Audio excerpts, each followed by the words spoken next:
Welcome to the Foul Play YouTube channel. Well, that was an interesting intro. Foul Play YouTube channel. Somebody's got their speakers on. Got a little. Oh, yeah. Oh, okay. Well, welcome everyone to Open Mic number 68. Turn this down. Today, we're going to be covering the recent June 14th hearing, Colborn v. Netflix hearing, which literally turned into the Griesbach getting his ass handed to him hearing. It really is unpleasant for those that haven't listened to it. That went south real quick. The judge was not happy at all. And we'll have a chance to sit and talk about that. Sapper, just briefly, what did you think about the judge and his, what did you say, wiping over the floor? Well, in terms of the judge, I thought the judge was perfectly fair. He was calm. He was even keeled. He was, he treated both sides with equal demeanor, until it was very apparent that Griesbach was just seeming to blow off the whole thing and not really want to give any specifics. And the judge was finally done with it. And I don't know that he lost it, but he certainly let Griesbach know in no uncertain terms that he screwed up. Yeah, as reserved as that judge has been, and I've listened to all 6 hearings, to me that was very indicative. He was being professional, but he was pissed.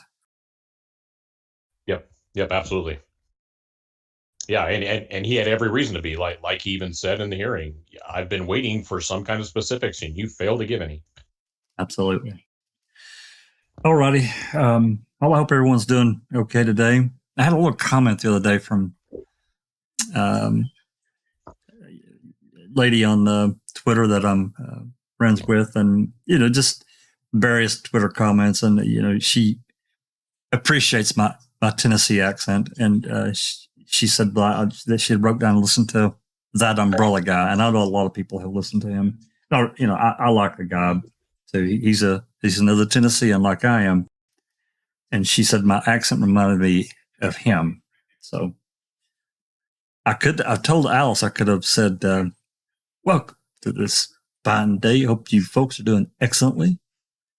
I can mock him. I know I can. I've done it. So anyway, just thought I'd throw that out there. Did want to say hello to everybody in chat. I see Disco.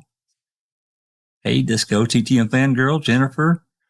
There's T1, Jay, Angie Dickinson, Sheila Smokey, Pete Mom. Who else we got here? There's Nan's Life. Hello, thanks for coming. And there's Dr. Silkman. He's all running errands and so forth, but he's going to be in the chat listening in as he can. There's Andy B. You guys keep an eye on him. He's pretty rough.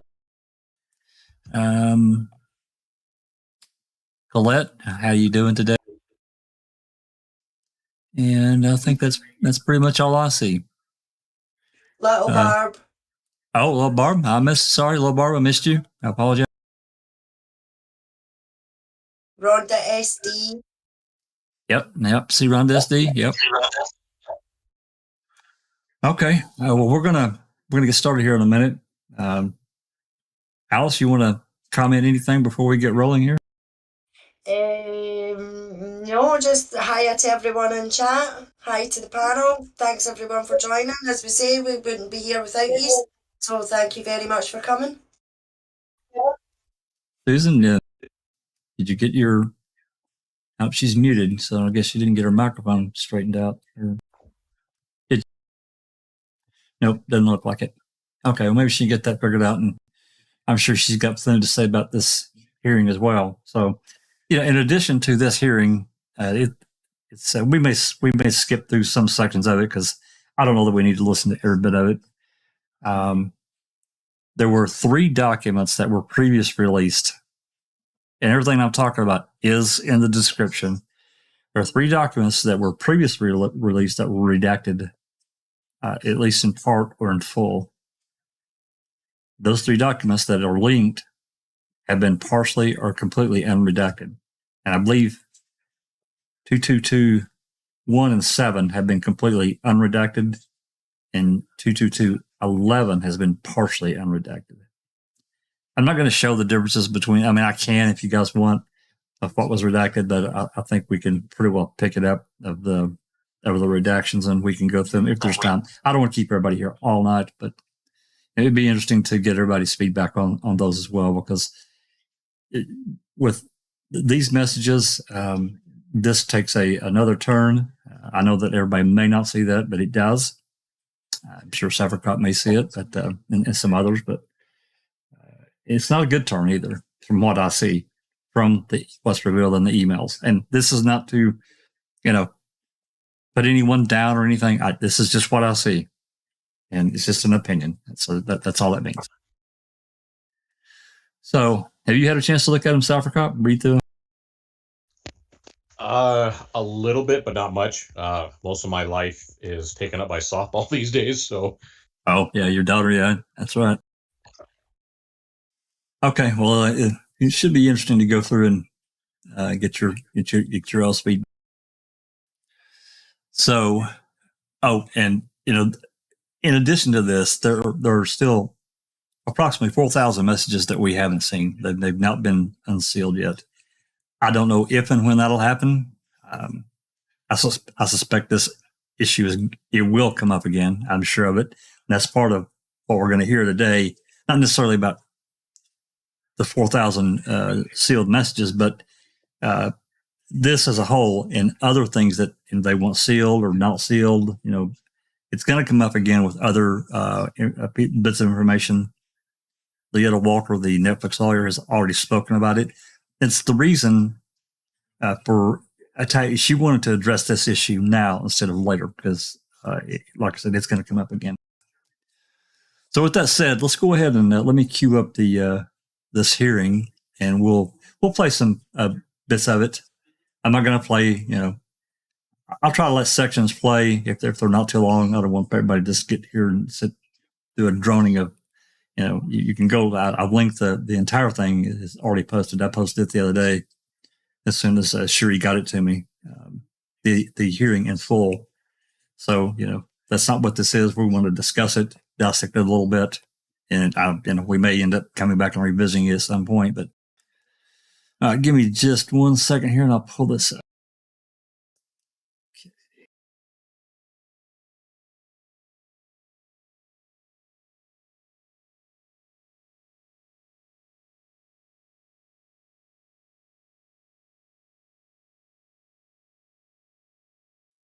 There we go. That popped in there.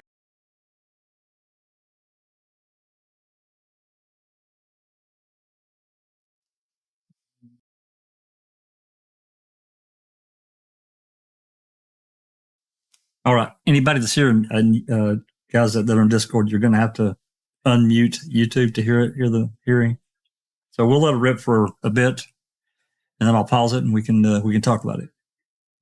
And hey, questions, the guys in the live chat, if you have questions, put them in there. We'll try to keep track of them and get them answered.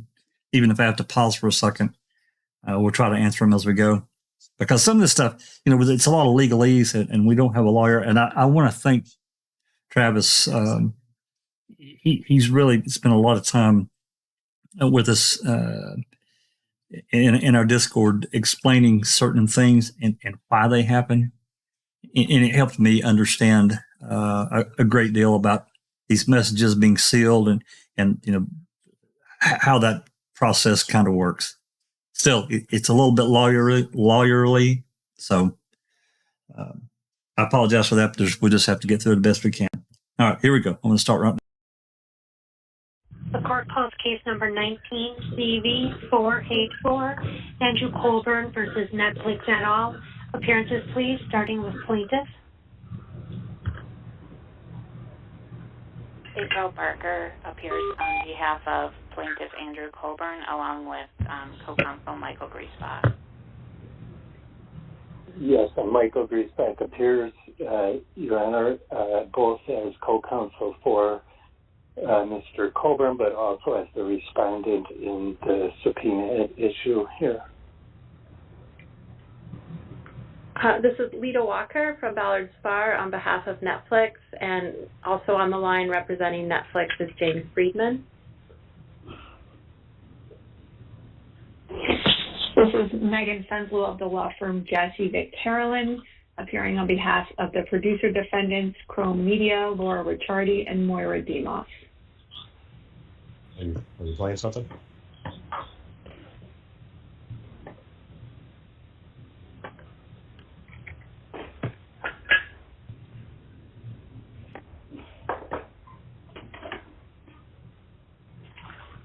So, good afternoon, counsel. We are here for a continued motion hearing. By way of background, this is a defamation case. The complaint was initially filed in December of 2018. It relates to the Netflix series Making a Murderer and Making a Murderer 2. The case was removed to federal court in April of 2019. There was a second amended complaint filed in January of 2020. Motion practice, case got reassigned to me in September of 2020. We had an order denying motions to dismiss. We set a schedule. And then, as is most relevant to today's proceedings, on March 22nd of this year, Netflix filed a motion to compel, seeking a court order compelling respondent Michael Griesbach, who was co-counsel for the plaintiff, to produce documents responsive to 11 requests that were attached to a subpoena.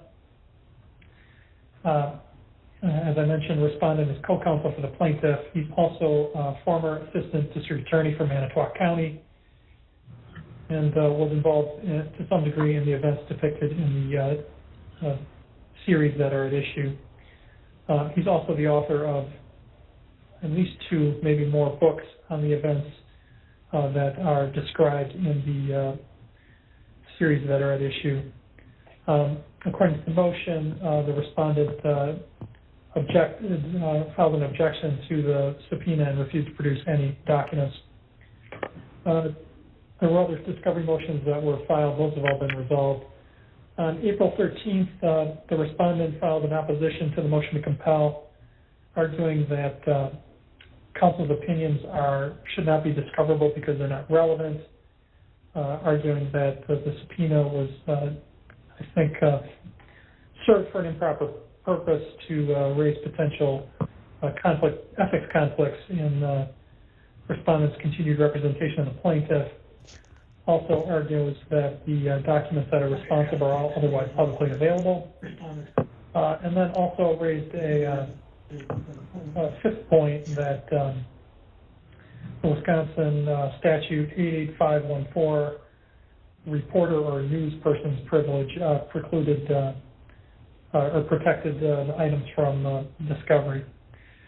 On April 26th, Netflix filed its reply,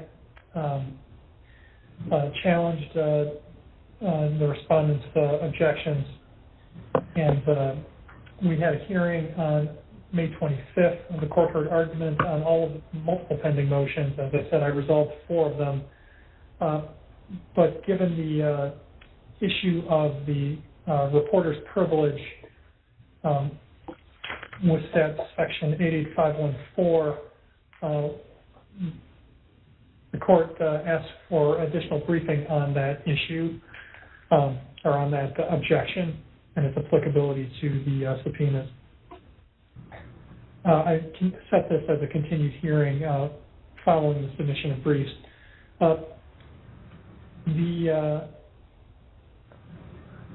On June 3rd, the respondent's counsel, who had represented him in connection with the objections and in the first hearing, withdrew.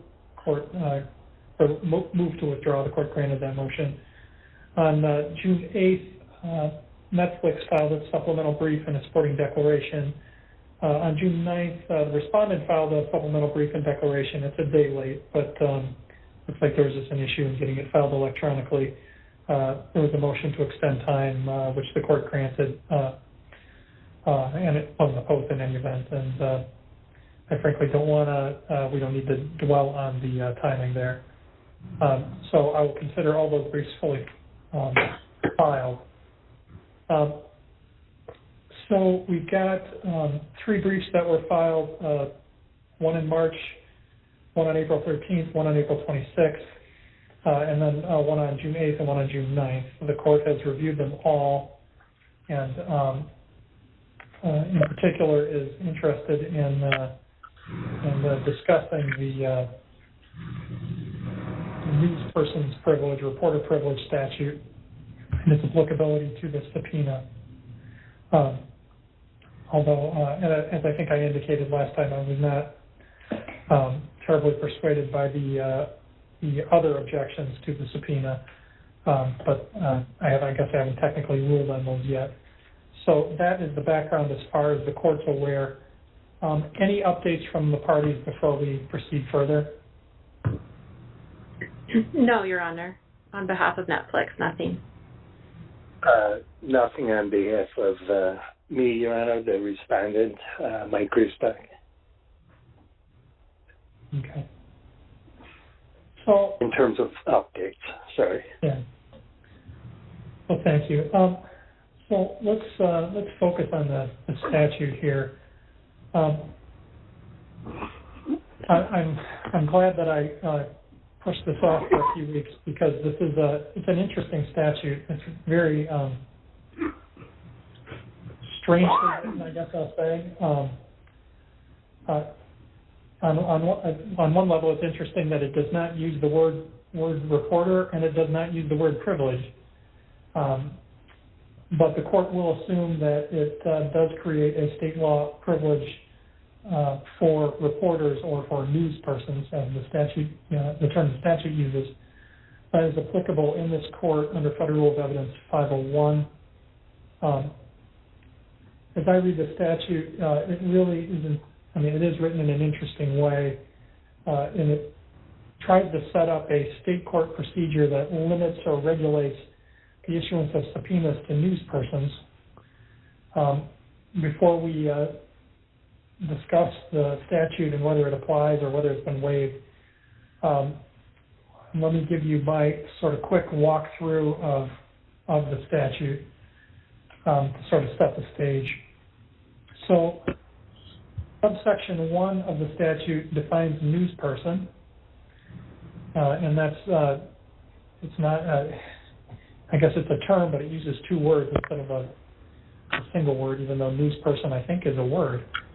That's curious, but not particularly relevant, but it's curious in terms of drafting. I also find it curious that the statute defines news person first by reference to entities, by businesses, organizations, rather than individuals or persons. That's curious. And then it proceeds to include also persons, individuals who essentially engage in gathering, receiving, preparing, or disseminating news or information to the entities that are described in subsection 1A. Again, I can't help but just note what a strange drafting job this is, given that it goes to entities first, then to persons to define the news person, and then also doesn't describe reporters or really investigating. Anyway.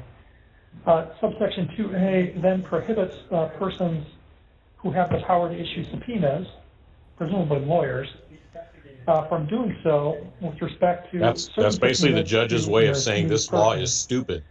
Yeah, pretty much. It applies to subpoenas that seek testimony or documents that disclose 4 different things, the first 3 of which really relate to confidential sources. The identity of confidential sources, information that could tend to identify a confidential source, or 3, news or information obtained or prepared in confidence.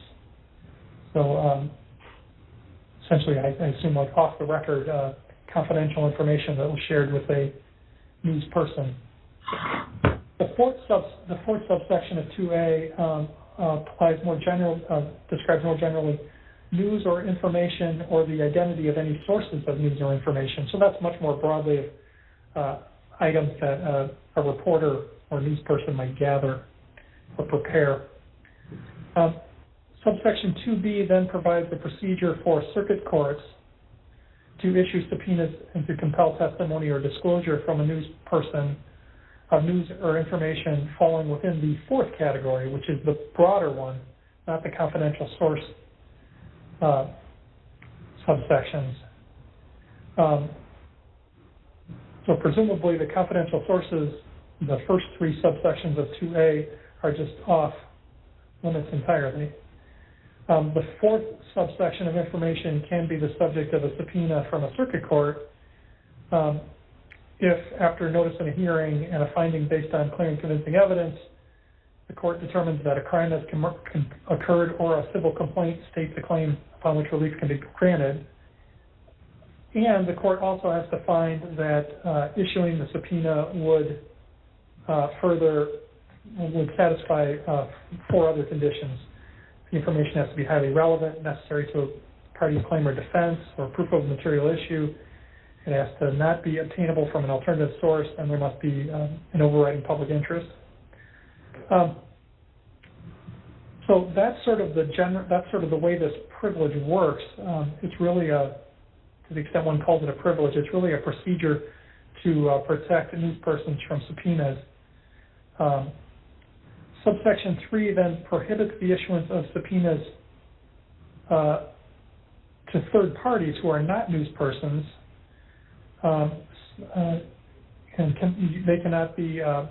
is prohibited from serving such persons with a subpoena to testify or produce information relating to a business transaction with a news person if the purpose is to discover information that otherwise falls within one of the confidential source disclosure limitations, so 2A 1.1 through 3. But that subsection does not apply to 2A4. That's curious. Subsection 4 then provides that disclosure to another person or dissemination to the public of news information or the identity of a source by a news person is not a waiver. Subsection 5 provides that information obtained in violation of this statute is inadmissible in court, legislative, or administrative proceedings. So that's my, as I said, it's a curiously drafted statute. It's written very indirectly, but that's how I sort of read the statute. Before we proceed any further, I'll give both counsel for Netflix and counsel for and Mr. Griesbach, the respondent, a chance to correct me or clarify anything if you think I've missed anything in my description of how this statute is drafted and how it appears it's supposed to work. Ms. Walker? Yeah, I'm going to pause it right here just for a second, just briefly, and get any feedback you guys may have. Looks like we've lost Susan. Alice?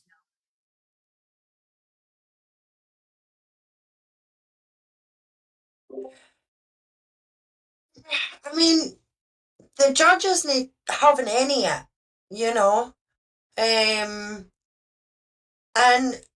it's good. I seen Nan's Life and T1 in the chat saying, aye, this isn't 2007. Exactly. They are not going to get away with the same shit that they tried to do back in 2007. Because it's a completely different judge that's looking at the whole case, and if he thinks that he can act the way they did back then, he's sadly mistaken. And I'm glad the judge has taken this kind of route as well, Well, I mean, he wants to. I mean, to me, he seems to be a very fair, thorough, and personable judge, and he's trying to be as fair as to both sides as he can be, and with confined to the law or the statute. So, yeah, I agree with you. I mean, for me, well, I'll let Sapper can you speak? Yeah. I feel sorry for him because you have this very learned judge who's attempting to make sense of a piece of legislation from Wisconsin. And you can hear it every time he's talking. This is very curious. That's really his way of saying, who wrote this fucking thing? That's right. It's poorly written. It's disjointed. And the poor guy is just trying to make sense of it, to try to explain. He's trying to explain his version of it as to why he's going to rule the way he's going to rule. That's kind of really all he's doing at this point.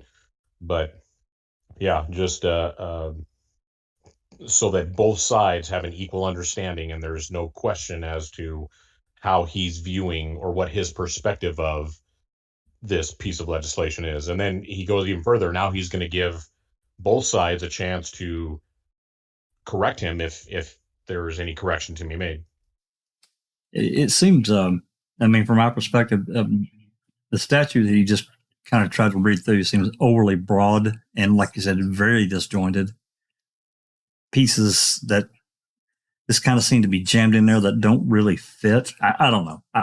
I've never looked at the reporter privilege as it applies to like Illinois. Each state has their own statute to cover the reporter privilege so that, you know, they can protect their sources, which I agree. There has to be a privilege for reporters. There must be. I don't have any problem with that. The problem is how it can be applied. And again, I saw it from the very beginning. I know you did several cop that this was a complete. There's just no way that the judge is going to allow it. Hey, Susan, are you here? You are here. Can you hear me? Yeah. I'll be damned. It's working. There you go.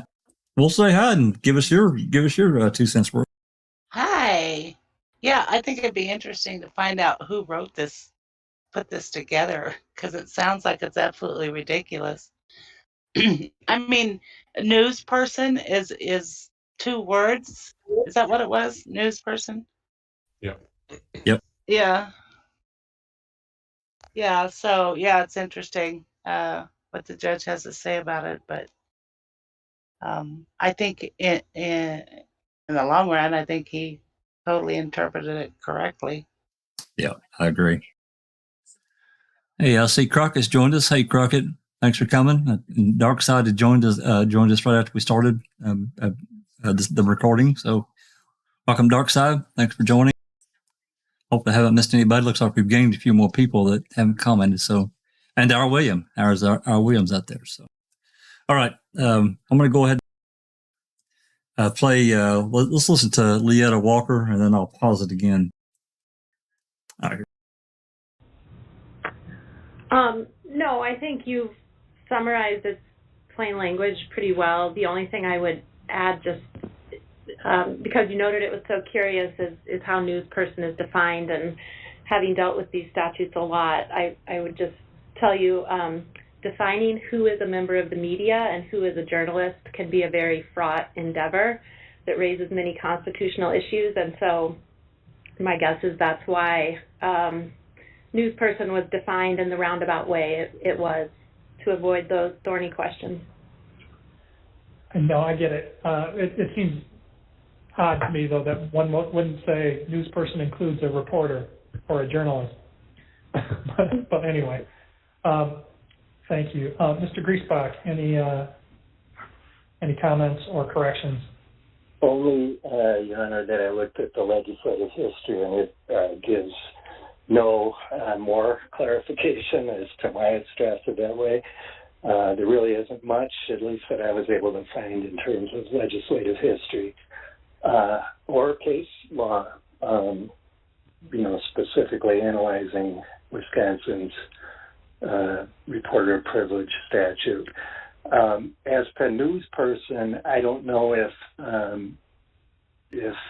counsel for Netflix is in agreement or not. I don't think that's been an issue so far, but that I, as the writer of these books, which were published as defined in one of those subsections, would be considered a news person.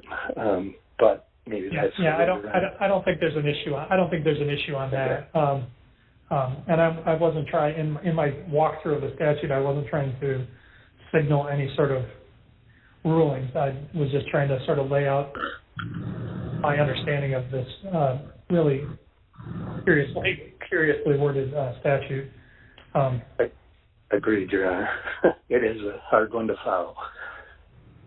And I spent several years on the bankruptcy court bench, so I'm familiar with the bankruptcy code, which is an incredibly, in many ways, challenging statute to interpret. Mm-hmm. But we'll leave that to one side. As I said, I've read your briefs. I have a few questions. So with respect to Netflix's supplemental brief, Netflix, as I understand, argues waiver that any invocation, any protections by this news person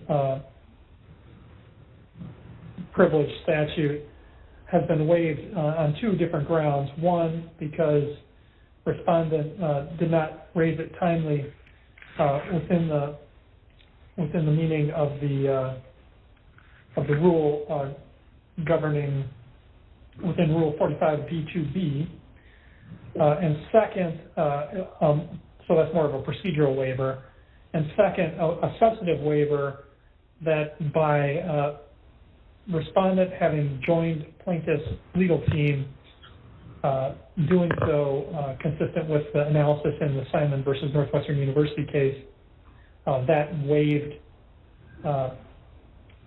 any ability to invoke the privilege. Netflix also encourages the court not to, and I probably scared Ms. Walker by going through by walking through the language of the statute, because Netflix does not want me to wade into the waiver or the balancing test that is set forth in subsection 2B and 2C. And I understand, so the Netflix would have me not do that, although arguments could be made under that provision as well. Ms. Walker, do I have basically the overall outlines of Netflix argument correctly? That's right, Your Honor. I would add two things. One is the parties are in agreement that the issue of privilege and its waiver are at most only relevant to requests 1 through 6 in the subpoena. Mr. Griesbach does not raise the privilege as to the remaining requests. And then while I completely agree that Netflix is not questioning that Mr. Griesbach fell within the author of news person at the time he was authoring his nonfiction books, and we're not suggesting he was not a news person at that time, when you look at the waiver provision, and you read this, it talks about a disclosure by a news person, and our position is that at the time we served the subpoena and the disclosures that are relevant to us were not by Mr. Griesbach in his capacity as a news person at that stage. He was disclosing information, and the waiver has occurred because he disclosed it in his capacity as counsel of record. So I just wanted to clarify that, but I assume you may have more questions on subdivision 4. So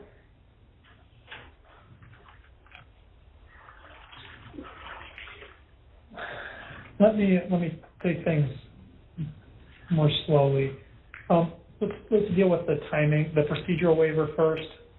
I guess my primary question for Netflix is that there may have been a technical failure to waive this or to raise this objection within the time limits required by the rule.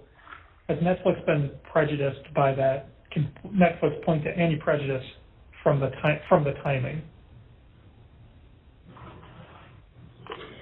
Well, I don't think prejudice is required under the strong Seventh Circuit case law we cited. But to answer your question directly, I think there is some modicum of prejudice in the fact that, we received written objections and we had a meet and confer, and it wasn't until nearly a month after we served the subpoena that Mr. Griesbach's counsel first raised the notion of privilege. And the case law we cite is pretty clear that that's prejudice or no, that's a waiver. The other thing I would note, and this is in a footnote in our supplemental brief, is it's really inexcusable that they didn't. The reporter's privilege, this statute has been sort of ever present in this case from the very beginning. Obviously, you've got filmmakers and content creators sitting on the defense side. And as we noted, Mr. Colborn, withheld a whole bunch of documents right around the time Mr. Griesbach was putting his objections together on the basis of reporter's privilege. And so it's really inexplicable that if Mr. Griesbach thought this applied to him, that he didn't raise it. And we don't think a showing of prejudice is required, but we do believe there has been at least some in having to play this sort of cat and mouse game. But other than so it came up late, and you've had to fight about it.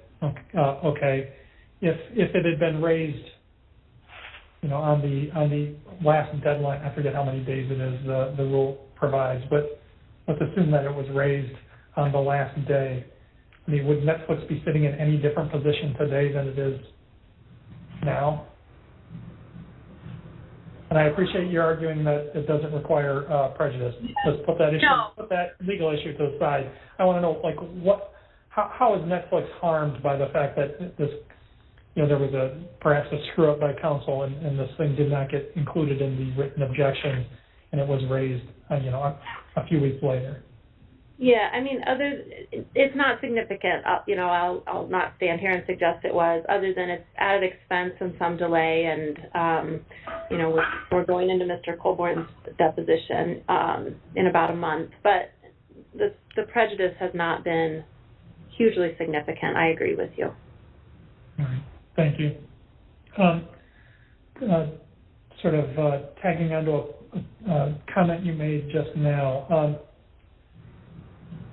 And I didn't see any reference to this in any of the parties' filings, but have Netflix or the producer defendants invoked this statute in response to any of plaintiff's discovery requests? It has been as a form objection, but no one has withheld, no defendants, to my knowledge, and Ms. Fenzel can speak for the producer defendants, but certainly not Netflix, has withheld any journalistic work product pursuant to the privilege. As you can imagine, it becomes difficult to assert when the journalist is the defendant. Not impossible, it can be done, but Netflix did not do it here. And Your Honor, this is Ms. Fenzel on behalf of the producer defendants. I can confirm that the producer defendants have again referenced it in objections, but have not forcefully asserted the privilege here. All right. Thank you. Your Honor, this is April Barker, counsel for the plaintiff. I just want to be clear for the record, to note for the record, and to be completely candid, I don't have the exact specifics in my recall, but there was a document, a brief that I think pertained possibly to our motion to compel initial disclosures, in which I do recall we had to brief that issue against the Chrome defendants, I think only. I don't think it was a basis of a ruling by the court, and I think the issue kind of faded away, is my recollection. Yeah, I certainly don't remember it. And it struck me as I was analyzing the statute and the issues in connection with this motion that, based on the definition of news person, obviously it would seem that would apply to defendants as well, and whether the exceptions to the within the statute would cover this or not, or whether there's given the fact it struck me that there's a completely 180 of how this might apply in the reverse direction. Yeah, just curious. Go ahead. I apologize, Your Honor. That we did I know that I did draft a brief in which we responded to it and cited an informal guide in Wisconsin that indicated that it did not apply to media as defendants in, for example, a defamation case. All right. Another question on something that is I didn't see addressed in the, not that it would be addressed in the parties' materials, but the materials that are requested in the subpoena, were these same materials covered by any of the Netflix's or the other defendants' requests to the plaintiff himself? And I ask that because I wonder whether, if these materials are within counsel's possession, aren't they within the possession, custody, and control of the plaintiff? But because counsel is plaintiff's agent, such that a subpoena was essentially not necessary, that they could have been requested directly from the party, and that might take Section 88514 completely out of the picture. Ms. Walker? Yeah, that is an interesting question. I think some, but not all, of what we are requesting from Mr. Griesbach is in the plaintiff's possession or is available from other sources, such as various court records, the search warrant, the deposition Mr. Griesbach gave, correspondence he had with the filmmakers about his appearance in Making a Murderer. And so some of that is we already have and have gotten it from other people, and certainly we don't need Mr. Griesbach to give us duplicate copies of that. Requests 1 through 6, which really go to information he gathered for purposes of writing his books and is now using in pursuit of a defamation claim on behalf of Mr. Colborn. I don't know that your theory occurred to us. It's certainly a good one and an interesting one. I highly suspect it would have been met with similar resistance in a statement that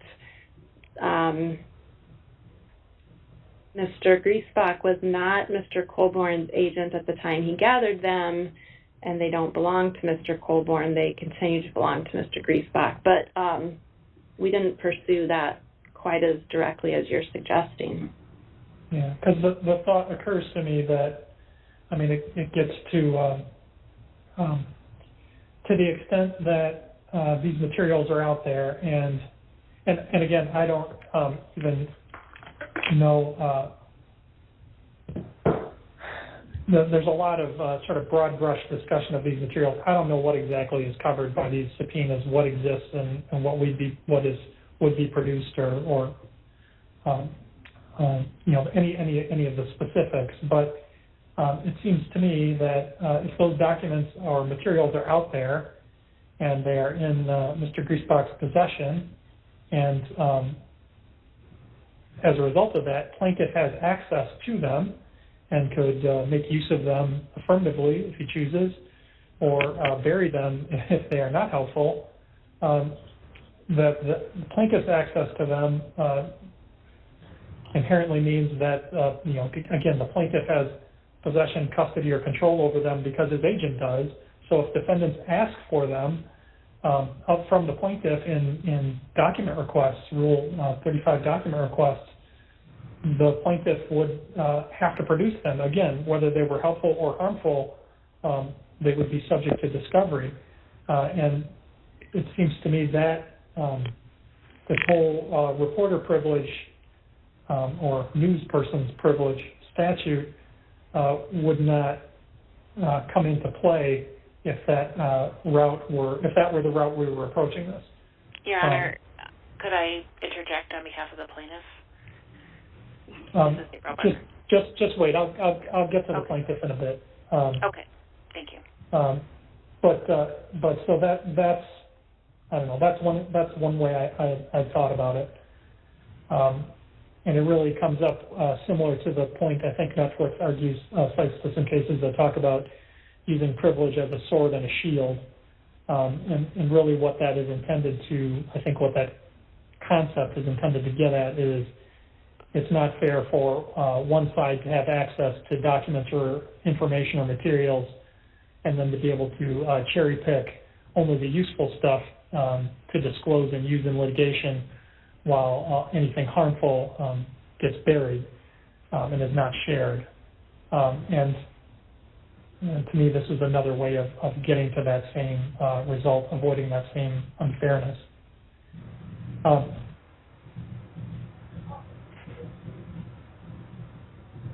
I think those are all the questions I have for Netflix counsel. I have one more. Ms. Walker, so the statute, as I said, there's a sense in which it's a privilege. There's a sense in which it's really a state court procedural mechanism that creates protections in connection with the service of subpoenas on news persons. I take it Netflix would concede that they did not follow the pre-subpoena procedures that are set forth in the statute.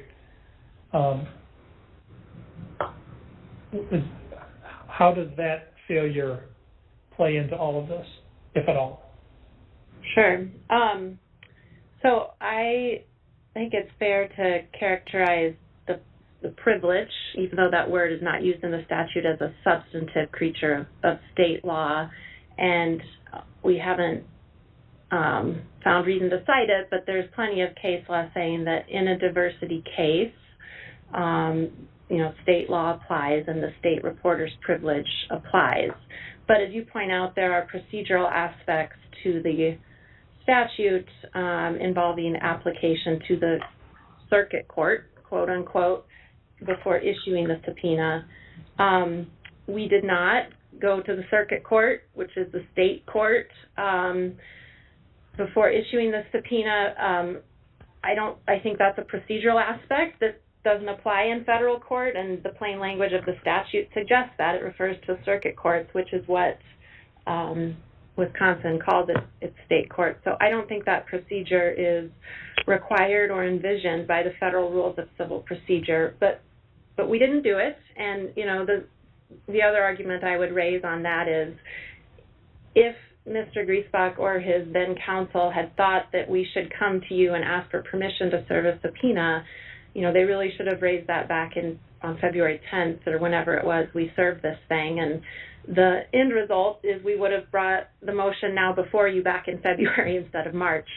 But they didn't, and they didn't raise it in their written objections. They didn't raise it in their opposition at the meet and confer, in their stricken cert reply, or frankly, even on May 25th, we're seeing this argument for the very first time in the brief they filed 5 days ago. So I think you should dismiss it out of hand, and I think just given the procedural nature of that aspect of the shield law, reporter's privilege, it applies to circuit courts, but it doesn't apply in federal court.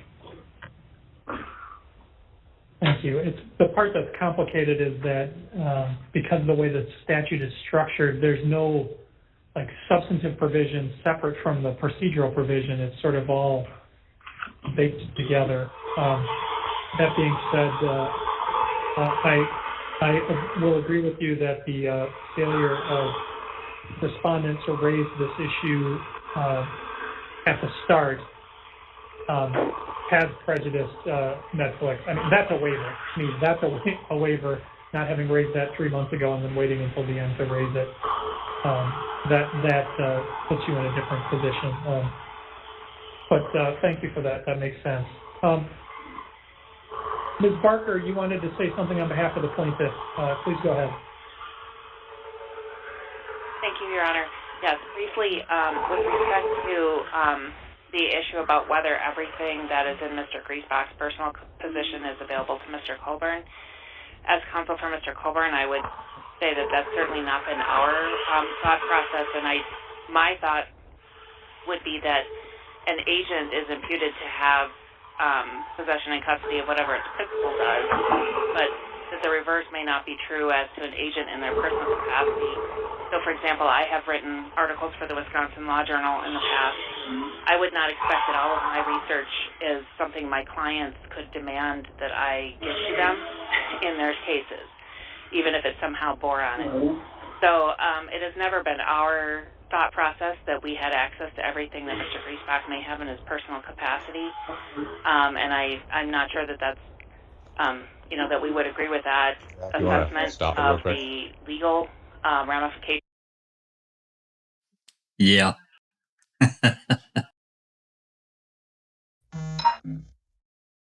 What you got, sir? So it should be noted, all that crappy noise you hear, that's Griesbach. That's on Griesbach's line, and that again just shows you how freaking primitive he is and how out of touch he is on what he's doing. I mean, I can barely handle that right now, and we've only listened to 45 seconds of it. If I was a judge, I would have lost my shit. Oh, I would have. My hair would have been on fire. I'm telling you.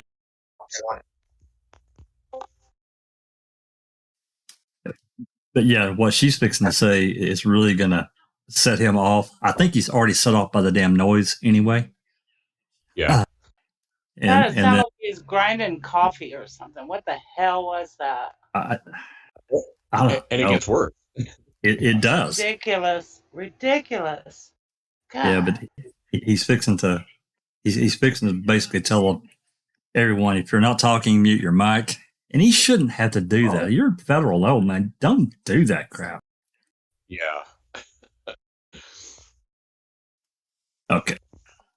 So, just a brief recap. He went through I think a really good back and forth with Leota, and they talked about a couple of different ways that they could have approached this. They elected, obviously, to go the route they did.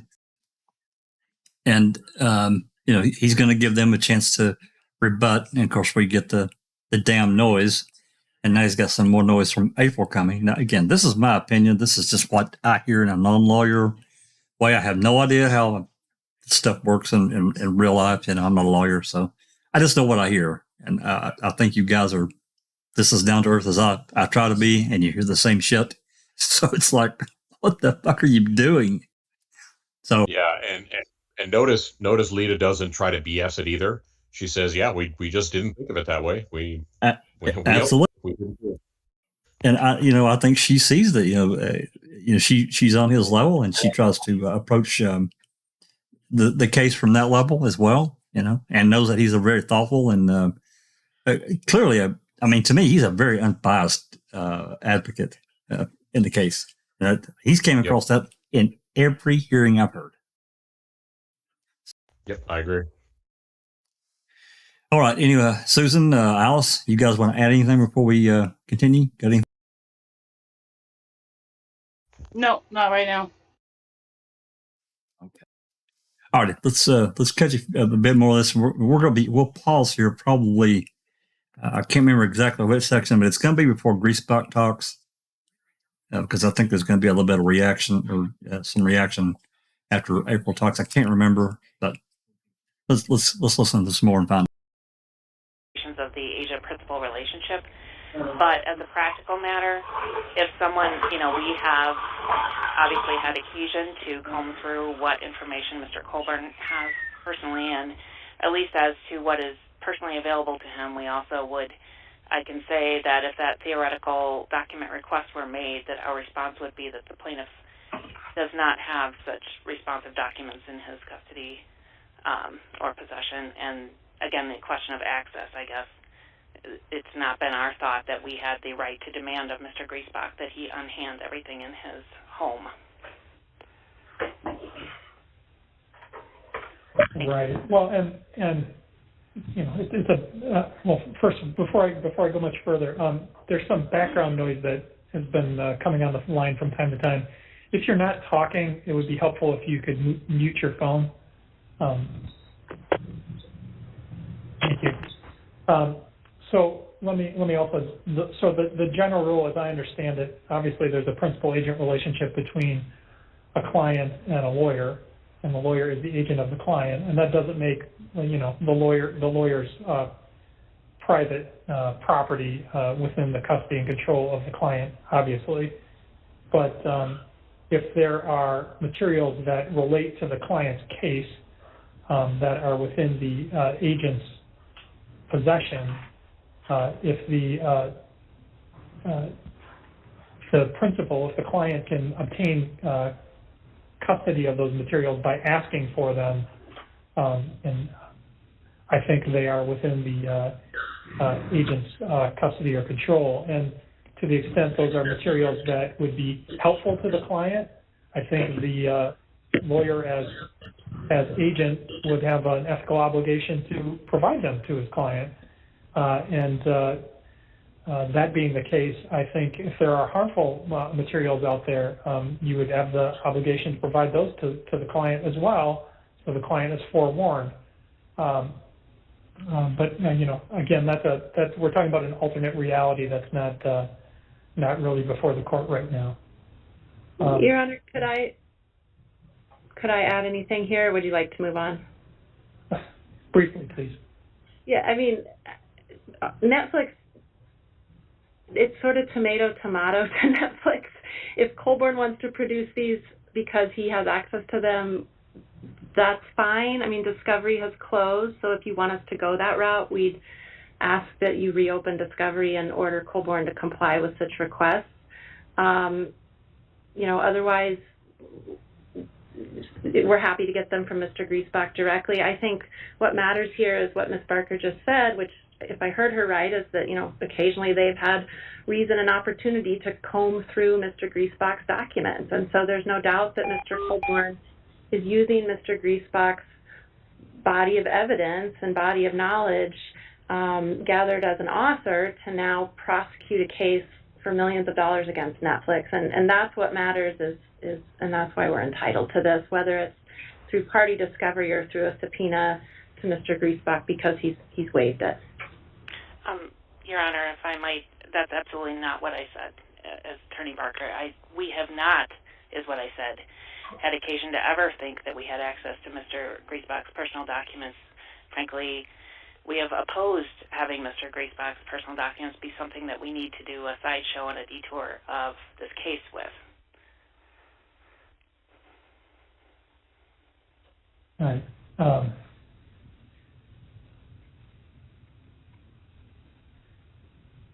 All right. Again, there's some ethical issues with that too. I don't know that you, as a lawyer, you can close off your client from that, but that's neither here nor there. Let's not get further distracted down this rabbit hole. So, Mr. Griesbach, I now have some questions for you. Let me first confirm that you indicated in the response you filed, the supplemental brief you filed, I think, that the reporter's privilege does not apply, you agree, does not apply to document request number 7 through 11. Is that correct? I did, Your Honor, although 11 is a little confusing because it doesn't really specify what documents it's looking for, just communications with 12 or 15 people. So it's hard to say if those involve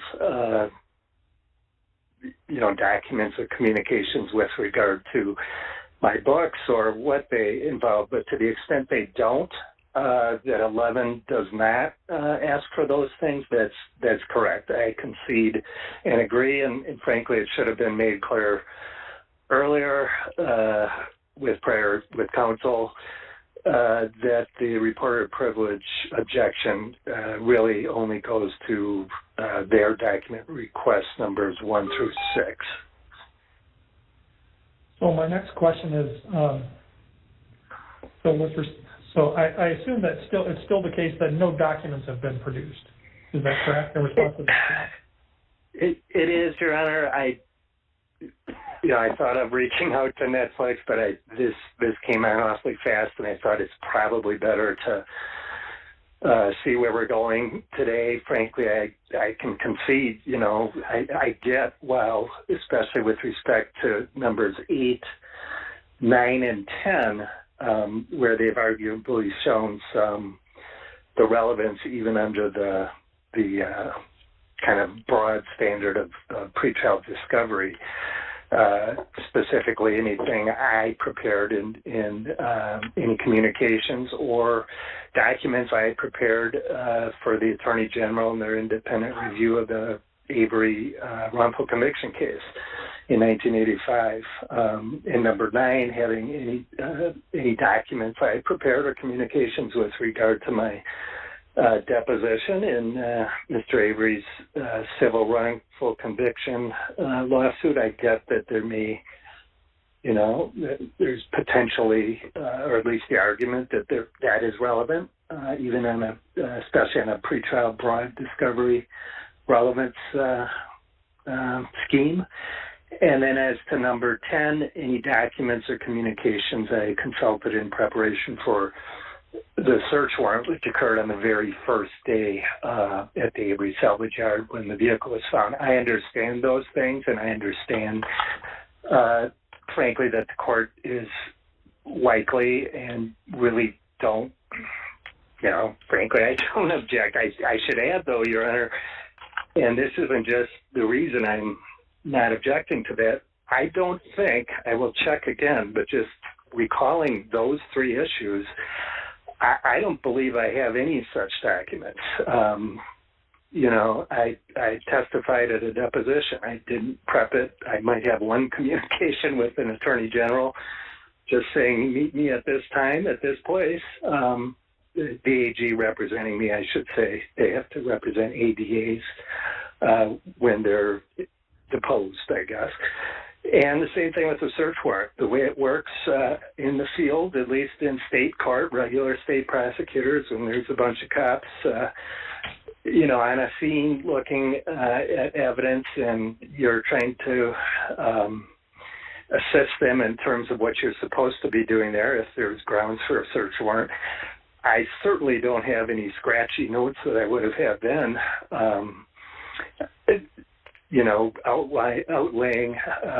Outlining, I should say, why kind of the factual basis for a search warrant.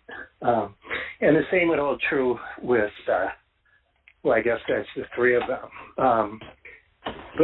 But yeah, I do understand the relevance of those 3, 8, 9, and 10. So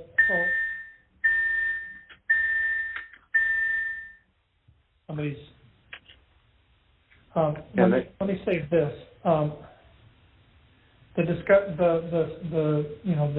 discussion you just had, the recitation you just made with respect to the specifics of these requests and what you have and what you may not have, what you probably don't have.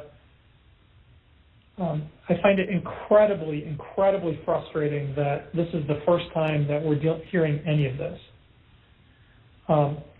There's this boilerplate objection raising a number of issues about undue burden and overbreadth, and through all of the briefing up until when you just spoke, there was literally nothing from the respondent's side addressing the specifics of these requests and saying what you can produce, what you can't produce, what's available. That is what should take place before the objections are served. That's what should take place in a meet and confer before motions are filed with the court. Because again, if there's no documents responsive, we all wasted a whole heck of a lot of time over nothing. And so that is the type of discussion that needs to happen before we get to the second hearing on this. It's also the type of analysis that should be done before objections are filed. And certainly after there's initial briefing on a motion to compel, and then there's supplemental briefing, now to come up with that, I mean, it's way late in the game, and it's really frustrating as a judge to hear that.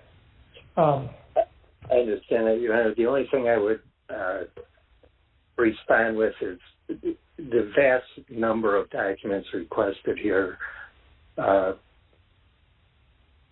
other requests, the other, what would it be, 6 requests, or excuse me, 8 requests, is really the issues up for debate, and those are, I don't think it's a waste of time for me to have objected and to, you're right, my counsel or I guess, should have vetoed his view of this and said, look, 8, 9, and 10, certainly those, respond to them. I relied on counsel. That's not an excuse, but the court could probably tell, way of lawyering, it was quite a bit different than mine. But obviously the objection, at least I think the objections I'm raising to them requesting things like outlines, treatments, draft manuscripts, emails with my agent, marketing promotion of the book, fact-checking. That's been the crux of our objection throughout. And, you're right, it should have been more specifically made, but I hate to think that the fight is over nothing. I get the court's point, but I think there's a larger issue here too, Your Honor, and I know I'm rambling a bit, so I apologize for that, but if, at least in my view, if Netflix is able to sort of wrap me into this, and I guess I understand the court's point, obviously, if I have relevant information they're entitled to, they should be entitled to it, but our point throughout this is, other than those 3, or at least that's the point now, conceding that, none of this is relevant. It's certainly not relevant under the high standard of the reporter privilege in Wisconsin statute, which has a very high threshold, as the court has pointed out in the statute. And what it does is it turns, instead of a case about whether Netflix defamed Mr. Colborn, it becomes a case of comparing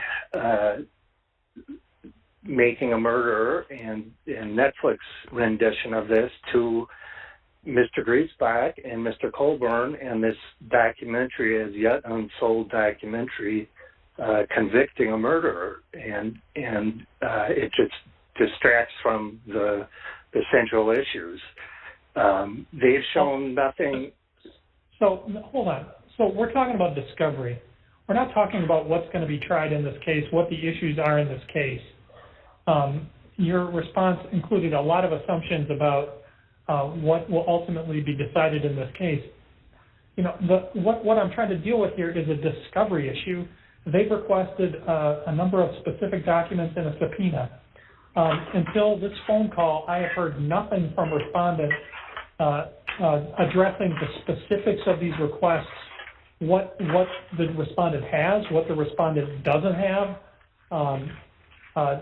It's been just this big broad brush assertion of boilerplate objections, what I'd call, and then at the last minute this news person's privilege. But in all of that, in all of those objections, there's been no effort by respondent to go through the specifics of these document requests and say, here's what I've got.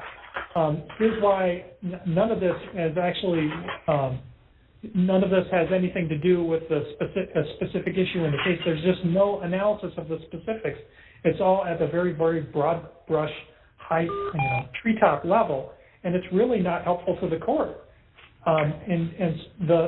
So all I've got right now to decide is, there are the boilerplate objections, which I made clear at the last hearing I was not terribly impressed with, and then this issue of the reporter, news person's privilege, which again, I think at a broad level, the problem here is that all of these materials are at least in theory and practically available to the plaintiff, and that he could use anything useful in them, and then, as I said earlier, not use and not disclose anything that's harmful in those materials.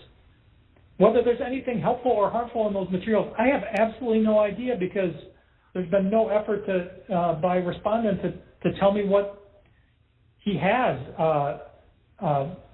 that is responsive, if anything. So I'm left, addressing these objections at an extremely high level, and as I think I suggested at the last hearing, I have a problem with the plaintiff having access to all of these materials, and then being able to selectively use them against defendants, and then defendants being sort of at the mercy of plaintiff on that stuff. And again, we are just at the discovery stage. Anything that's produced out of these materials may or may not ever see a courtroom, may or may not ever be admitted at trial. That's not the standard. The question is, could it reasonably lead to the discovery of admissible evidence? And I've not had any sort of real good specific argument on that, other than these sort of high-level, broad-brush boilerplate objections and this high-level assertion of the news person's privilege. Judge, if I could just one quick comment. Yeah, I'm going to pause it here just for a second before he continues. Sauerkraut, what do you got? If you smell what the judge is cooking, because he just laid the smackdown on Griesbach's ass. He did. Basically saying, Griesbach said, well, I don't really have anything, even scratchy pads or nothing. And this is the first time this has ever been said, and that really set him off. I'm sure he got set off by the noise, and then he got set off further by April's comments. And now Griesbach comes in and says, well, on this one here, number 11, I think he said, I don't really have anything. But, and he's going to get a little bit deeper into this, and his analogy is perfect. And I didn't quite get what he was saying at this point. But when he talks about the sword and shield effect and how he explains it, it makes perfect sense. Alice, comment? I mean, he's basically giving him a rollicking, in a sense. If you wanted this done, then you should have done it months ago.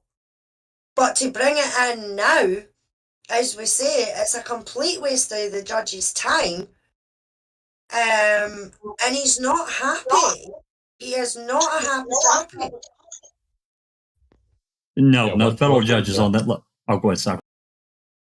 I was going to say, another thing that's setting this judge off is Griesbach's tone and his delivery.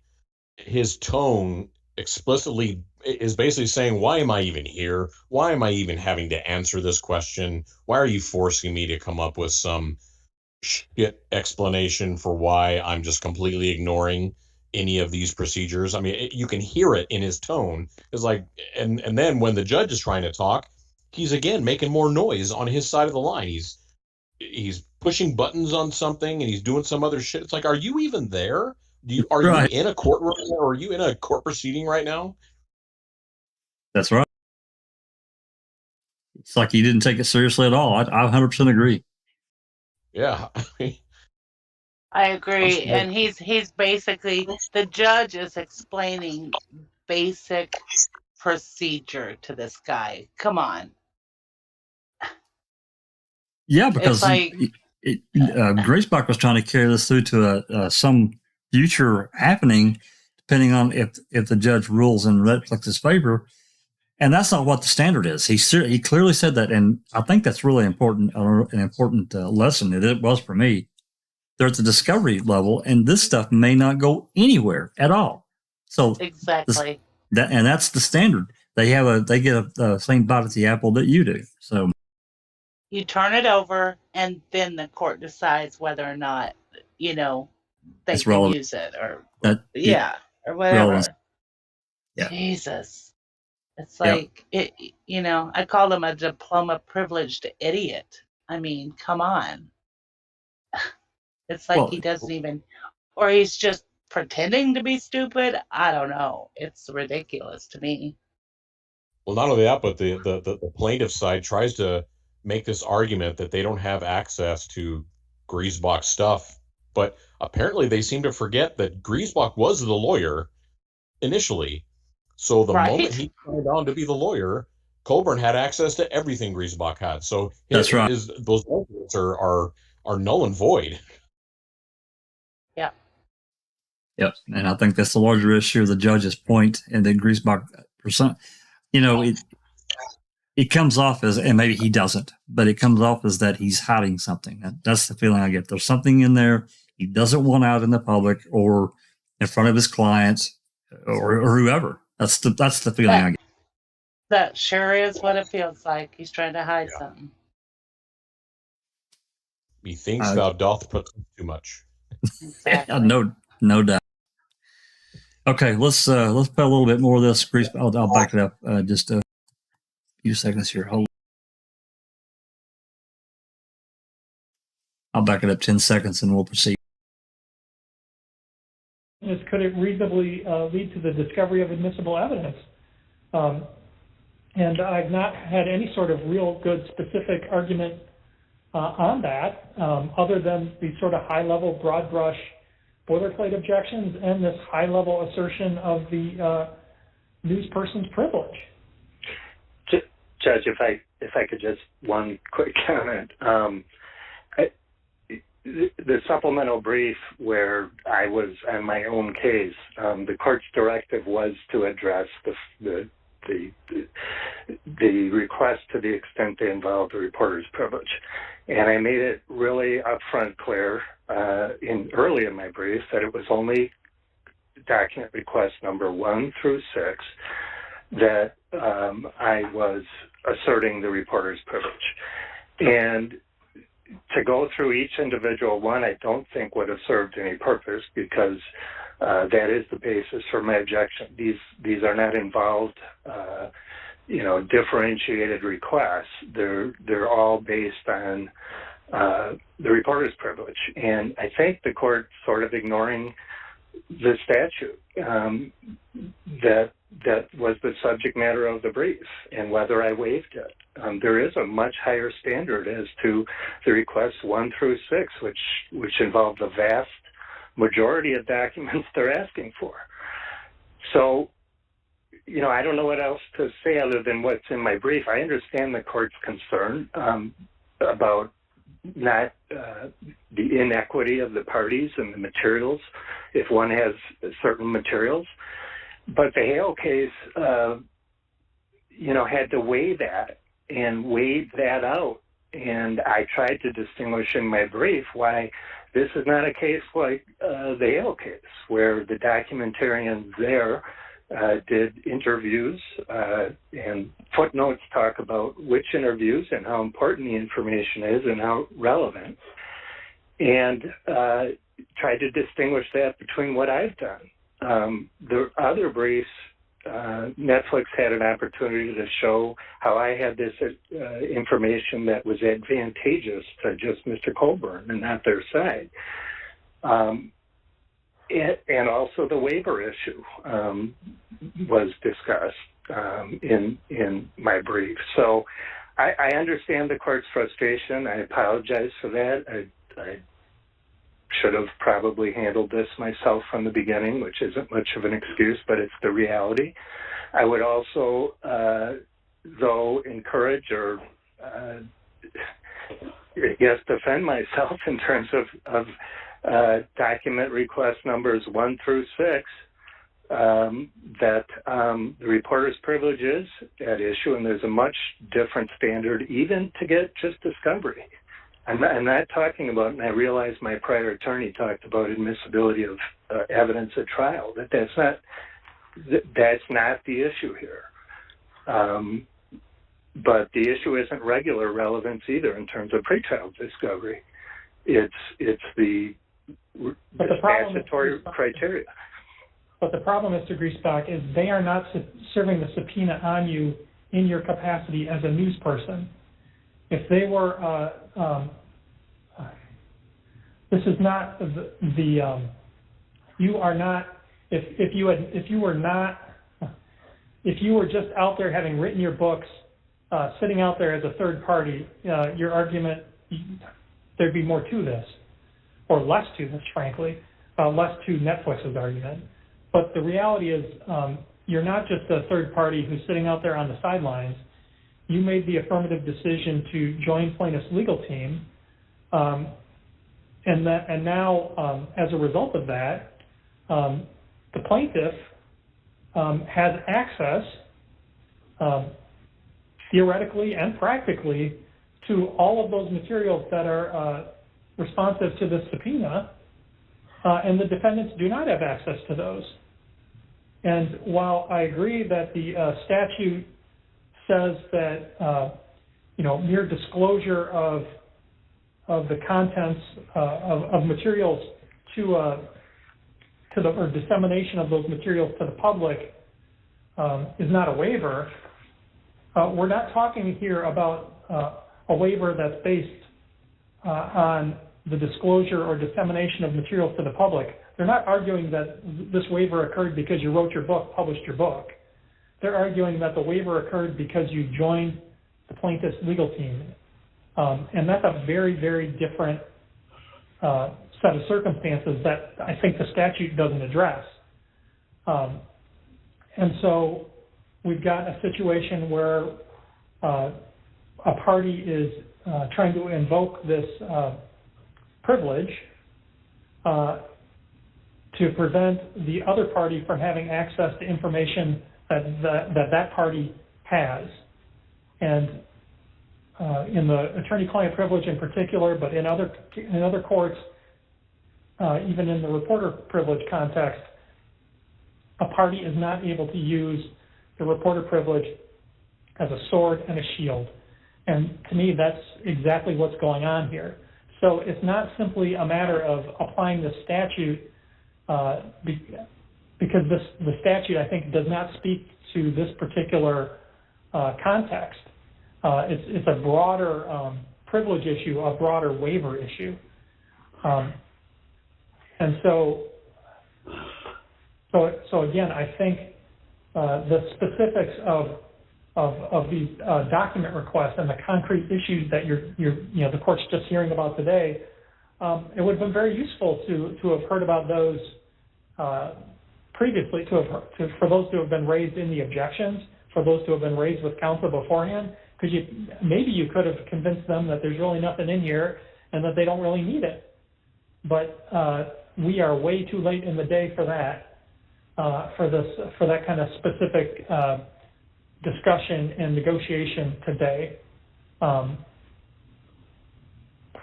Anyway.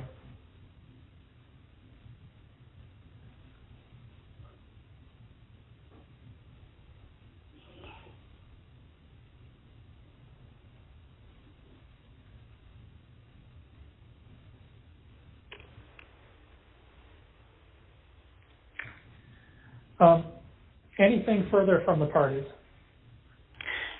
Your Honor, April Barker again for the plaintiff. I just want to say for the record, I know we've already had this discussion, and I don't think we're really the focus of where this is going, if I'm understanding correctly. But,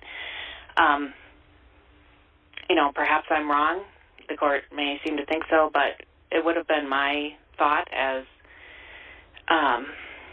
someone very involved in Mr. Colborn's legal team that we would have had to subpoena Mr. Griesbach's personal documents if we had wanted them in this case, and we did not do that. And so to the extent there's a suggestion that we are practically handicapping the defendants with the use of Mr. Griesbach's documents, I can represent that that is not the case, but I think the court's analysis is more hypothetical. I guess to the extent that we would somehow be bound by any such ruling from the plaintiff's standpoint, we'd obviously, if that's ever relevant in the future in this case, we'd want an opportunity to actually brief that issue. Well, so the point is, what Mr. Griesbach knew in his capacity as a news person back in, before this lawsuit was filed, he knows, and it's in his brain. And as counsel for the plaintiff, he can share that with the plaintiff. He has no way of like compartmentalizing his brain and separating that stuff off, so he doesn't share it with the plaintiff and say, okay, so that stuff's entirely off limits. So on some level, it's not a theoretical distinction. It's real.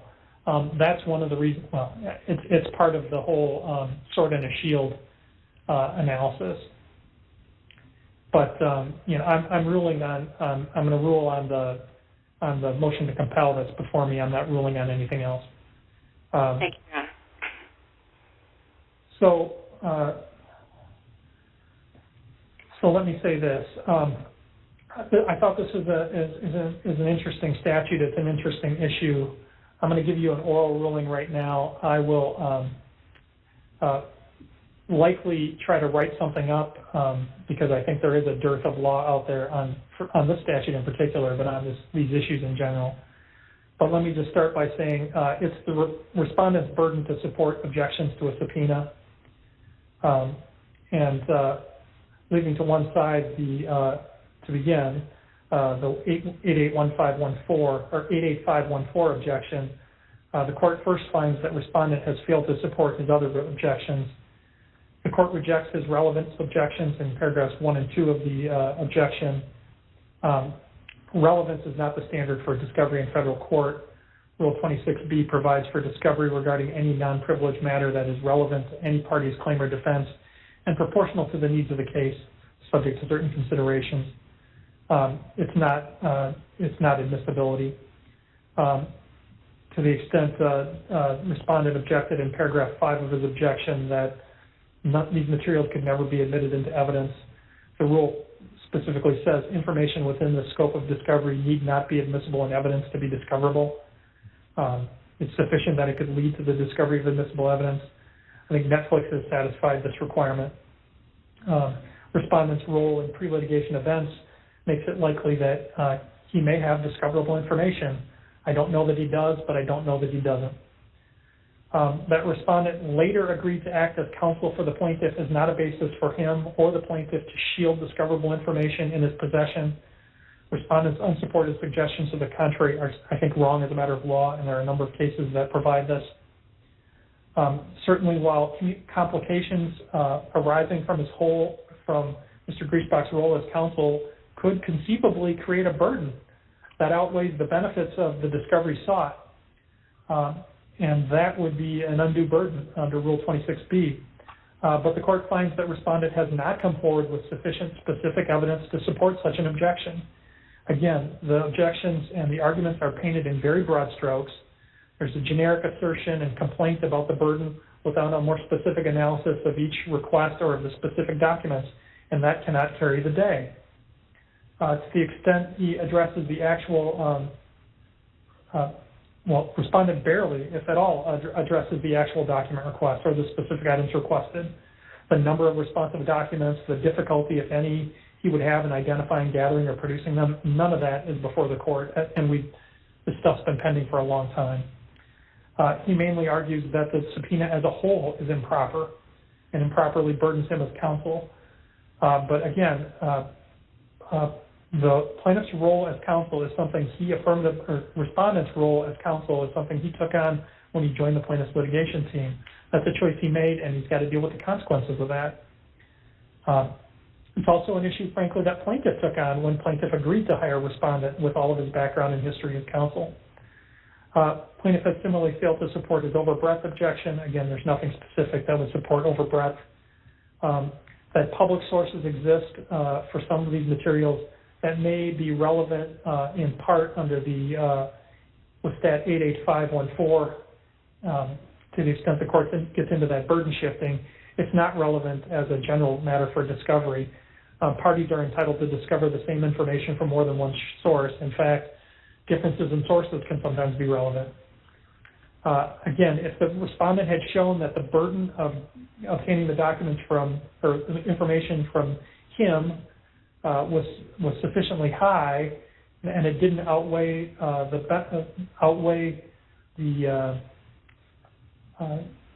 it was sufficiently high, and the materials could be obtained from a third party in a much less burdensome way, and that was sufficient, that might be an argument that would preclude discovery. But there's no meat to that argument. There's just a generic assertion of it. Respondent has also objected in paragraph 3 that the information is proprietary. That's also not a basis to preclude discovery. The confidentiality order specifically governs that, and the materials could be marked confidential. So again, at this point, the court's not sure what responsive documents respondent even has. And a bit of evidence would seem to have been central to these objections, but there's none before the court, so the court rejects them. This leaves only the late-raised WISTAT 88514 objection. Again, the court will interpret the statute as establishing a state law privilege for news persons that limits the discoverability and admissibility of information sought from a news person, consistent with Federal Rule of Evidence 501. With respect to the timing waiver, Netflix argues that respondent waived any objection by failing to assert the privilege in his written objections to the subpoena. The Seventh Circuit has held that Rule 45C2B requires the objecting party to raise its objections before the earlier of the time specified for compliance or 14 days after the subpoena is served. It's undisputed that that did not happen here. The privilege was first raised on March 11th, 29 days after the service of subpoena, 15 days after filing written objections. I plainly could find a technical waiver here based on the delay, but I'm not going to do that. I think, as Ms. Walker acknowledged, ultimately, there's really not any significant unfair prejudice. And so to the extent there was a technical waiver here, the court will excuse it. But we get to the more substantive ground, which is the waiver argued by respondents joining of plaintiff's legal team. Netflix argues for that substantive waiver, even if the lateness of the objections did not result in waiver, respondent waived any right to invoke WISTAT section 88514 when he agreed to join plaintiff's legal team. It points to Simon versus Northwestern University, a Northern District of Illinois case with very similar facts, although it involves Illinois' reporter's privilege. Respondent argues that Simon interpreted Illinois statute, which is different. That's undoubtedly true. Simon is not binding authority. It is at best persuasive. In fact, there's no case law applying WISTAT section 88514, so the court's left to look at persuasive authority. But my function is ultimately to predict how the Supreme Court of Wisconsin would interpret and apply this statute and related doctrines. WISTAT 88514 sub 4 provides that disclosure to another person or dissemination to the public of news, information, or the identity of a source by a news person does not constitute a waiver of the protection from compelled disclosure. That is what the statute said, but I do not think it means what respondent thinks it means. By its terms, this provision protects news persons from being faced with a waiver argument based simply on their having published portions of the facts that they've gathered while holding other ones back. Case law shows that this is a very common provision in reporter privilege statutes and decisions. In fact, it's, as Netflix notes, it's almost an inherent part of any reasonable reporter or news person privilege. It is inherent in what reporters do that they gather information and then report digested portions of that to the public. They disseminate it. If publishing an article based on parts of their fact gathering constituted a waiver as to all fact gathering, it would completely swallow the reporter privilege and make it a non-entity. But WISTAT 88514 does not say that these statutory protections can never be waived in any circumstance. It merely talks about that the Disclosure to another person or dissemination to the public does not constitute a waiver. But here, the waiver argument is not based simply on a disclosure to another person or dissemination to the public. Netflix is basing its waiver argument on respondents' affirmative decision to join plaintiff's legal team, not on respondents' public dissemination of the information in his books. This is an important difference. Section 88514, as I said earlier, does not address this circumstance. Respondent also contends that 885141B is drafted especially broadly to cover news persons even after they have completed their assignments. It defines a news person as any person who is or has been engaged in gathering, receiving, or preparing or disseminating news or information. But again, this doesn't address the circumstances of this case. If a respondent were simply a news person who had been engaged in gathering, receiving, or preparing or disseminating news information, his documents and information would be protected by the statute. Again, if it was just that he published books before this case was filed, he would be off limits from discovery. But that's not what is at issue here. What is at issue here requires application of a broader waiver concept not addressed in the statute. In the attorney-client privilege context, there are ample cases rejecting attempts by a party or lawyer to use the privilege as a sword and a shield. And it is that broader privilege concept, the sword and a shield exception or waiver, that applies here. Respondent in this case made the affirmative decision to join plaintiff's legal team. Doing so inherently caused him to share otherwise discoverable information with one side of this litigation, the plaintiff. There is, in fact, no way for him not to share it. He cannot compartmentalize his brain. He knows that information, and plaintiff therefore has access to it. With plaintiff having access, plaintiff can then use that background and that information as a sword. And in these circumstances, the respondent and his counsel and the plaintiff cannot invoke the news reporter's privilege or the news person's privilege to shield that same information from the defendants. Privileges cannot be used as a sword and a shield. Netflix cites a number of cases that apply this. There are others as well. I note Ayala versus Ayers, 668 F. Sup. 2nd, 1248 from Southern District of California. Anderson versus Nixon, District of D.C. Driscoll versus Morris, District of Connecticut. Fisher versus McGowan, 585 F. Sup. 978, District of Rhode Island. So for all of those reasons, the court concludes that the protections of 88514 do not apply to protect respondent from having to respond to this subpoena. The court also notes, as I suggested earlier, that I think defendants could have also obtained this information by serving a document request under Rule 34 on the plaintiff, because documents and materials within the custody of a party's agent are within the party's custody and control. If practically speaking, the party could obtain them from the agent. Accordingly, even if I would have found, and I don't, that with Stat 88514 applied to prevent a subpoena to the respondent, it would not apply to prevent Netflix from requesting these same documents from the plaintiff. And because they are within counsel's possession, they are also within plaintiff's custody and control. He has the legal right to request them, and he practically has access to them because he has access to respondents' counseling and experience. And I raised the issue of whether Netflix had existing document requests that would cover these materials.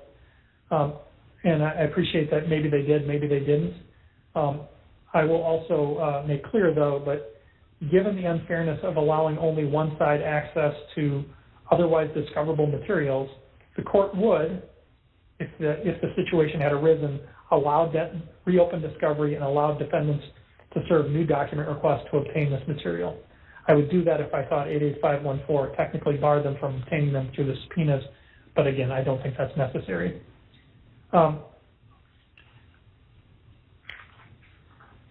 I appreciate that respondent and the plaintiff may not like this result. I have no idea how critical any of these materials are, again, because none of that has ever been presented to me. But I think respondent's suggestion that just because he's counsel, he doesn't have to comply with discovery is just wrong. And so when he agreed to take part in this representation, he kind of invited this issue. By serving plaintiff as counsel, he gives plaintiff access to this information. He gives him a sword. He therefore can't use the statutory privilege as a shield to prevent defendants from accessing this potentially valuable, potentially not valuable, I don't know, information. As I said, I will supplement this oral ruling with a written decision. I guess my next question is, again, I have absolutely no idea how much it's going to take to respond to these document requests, how much time this is going to take, and what this will do to the existing schedule. I guess I'd ask the parties whether any adjustments to the schedule are necessary at this point. Maybe you don't know. Maybe you need to talk to one another. Yeah, I'm going to pause it here. That's pretty much done. They talk about schedule a little bit. Griesbach says that he's going to be working on this the next several days to gather up documents and materials. That's pretty much it. There's like just 2 minutes left in the meeting, so I'm going to pause it. I'm going to end it here for the meeting, or these oral arguments. I think the judge did a wonderful job. He's very thorough, and he explained it very well from the sense of the sword and the shield. I thought that was a perfect analogy because that's what he's trying to do. He's trying to use the material that he has to benefit their case, and Netflix doesn't have, and his side has access to it, even though he may have gathered that material prior to taking on the case. It doesn't matter. He still has the material, and it can be used against Netflix, and they have a right in discovery for that material. Whether they use it or not is irrelevant, and that's not the standard at all. So, and Griesbach argued what a huge burden it was going to be to come up with all of that, and now he says, "Oh, I can probably do that in a few days." Yeah. Well, he first said, "I don't really have anything, Judge. I don't know what are you talking about? I don't even think I have any scratchy notes." It's like, well, how's it a burden? But I mean, it was the way he said the way he was breaking it down and trying to explain why he's granting the to hand over the documents and things. Is the fact is that it's in his brain. Yeah, you can't separate his brain out. It's going to be there. So yeah, I thought the judge was really fair and thoughtful in his ruling. That's another part, being thoughtful in a ruling. It was such a stark difference in some of the stuff we've seen, right? Definitely. Yeah, he actually read everything. Yeah. It's not just that, he's open as well, you know what I mean? He's no in a certain mindset like the Wisconsin judges, you know what I mean? We're sticking to this no matter what, you know what I mean? Nothing's getting through, deny. Whereas he's actually, it seems like he's looked at the information. He's looked at what Netflix is asking for, what Griesbach and that are trying to hold back, and he's saying, no, what's good for the goose is good for the gander. If Netflix has to hand over this, then you have to hand over this. It's plain and simple, you know? Yeah. And he sounds like he was, almost sound like he was willing to waive the procedural part of it, as long as Netflix went along with that. Yes. Which is certainly not something we've seen before. No. Procedural bar. That's right. Yeah. Well, yeah. I mean, I thought it was a fair ruling. I suspected it was going to go against him from the beginning. Even I just didn't see how he could withhold.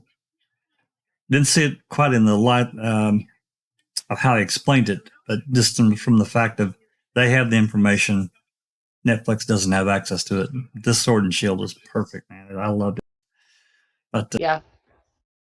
And you know, just explaining to him that, hey, this is discovery. We're not talking about later on what's admissible. That's right. The standard, that's not the standard. And yeah, it's like he just came to court really ill prepared. Again, I'm not a lawyer, but that's just the way it came across to me. Maybe Sheree can speak more to that at some point. I like how he tried to blame it on, what was his lawyer's name? Oh, John Mayer. Yeah. Yeah, Mayer. We have very different lawyering styles. Well, you're the client. Why didn't you, tell your lawyer what to do? Yeah, exactly. Yeah, that was a really pretty poor attempt to him to try to throw him under the bus. Excuses, yeah. In talking about, I'm going to lead off into, we're going to talk about these documents that got unsealed. And second.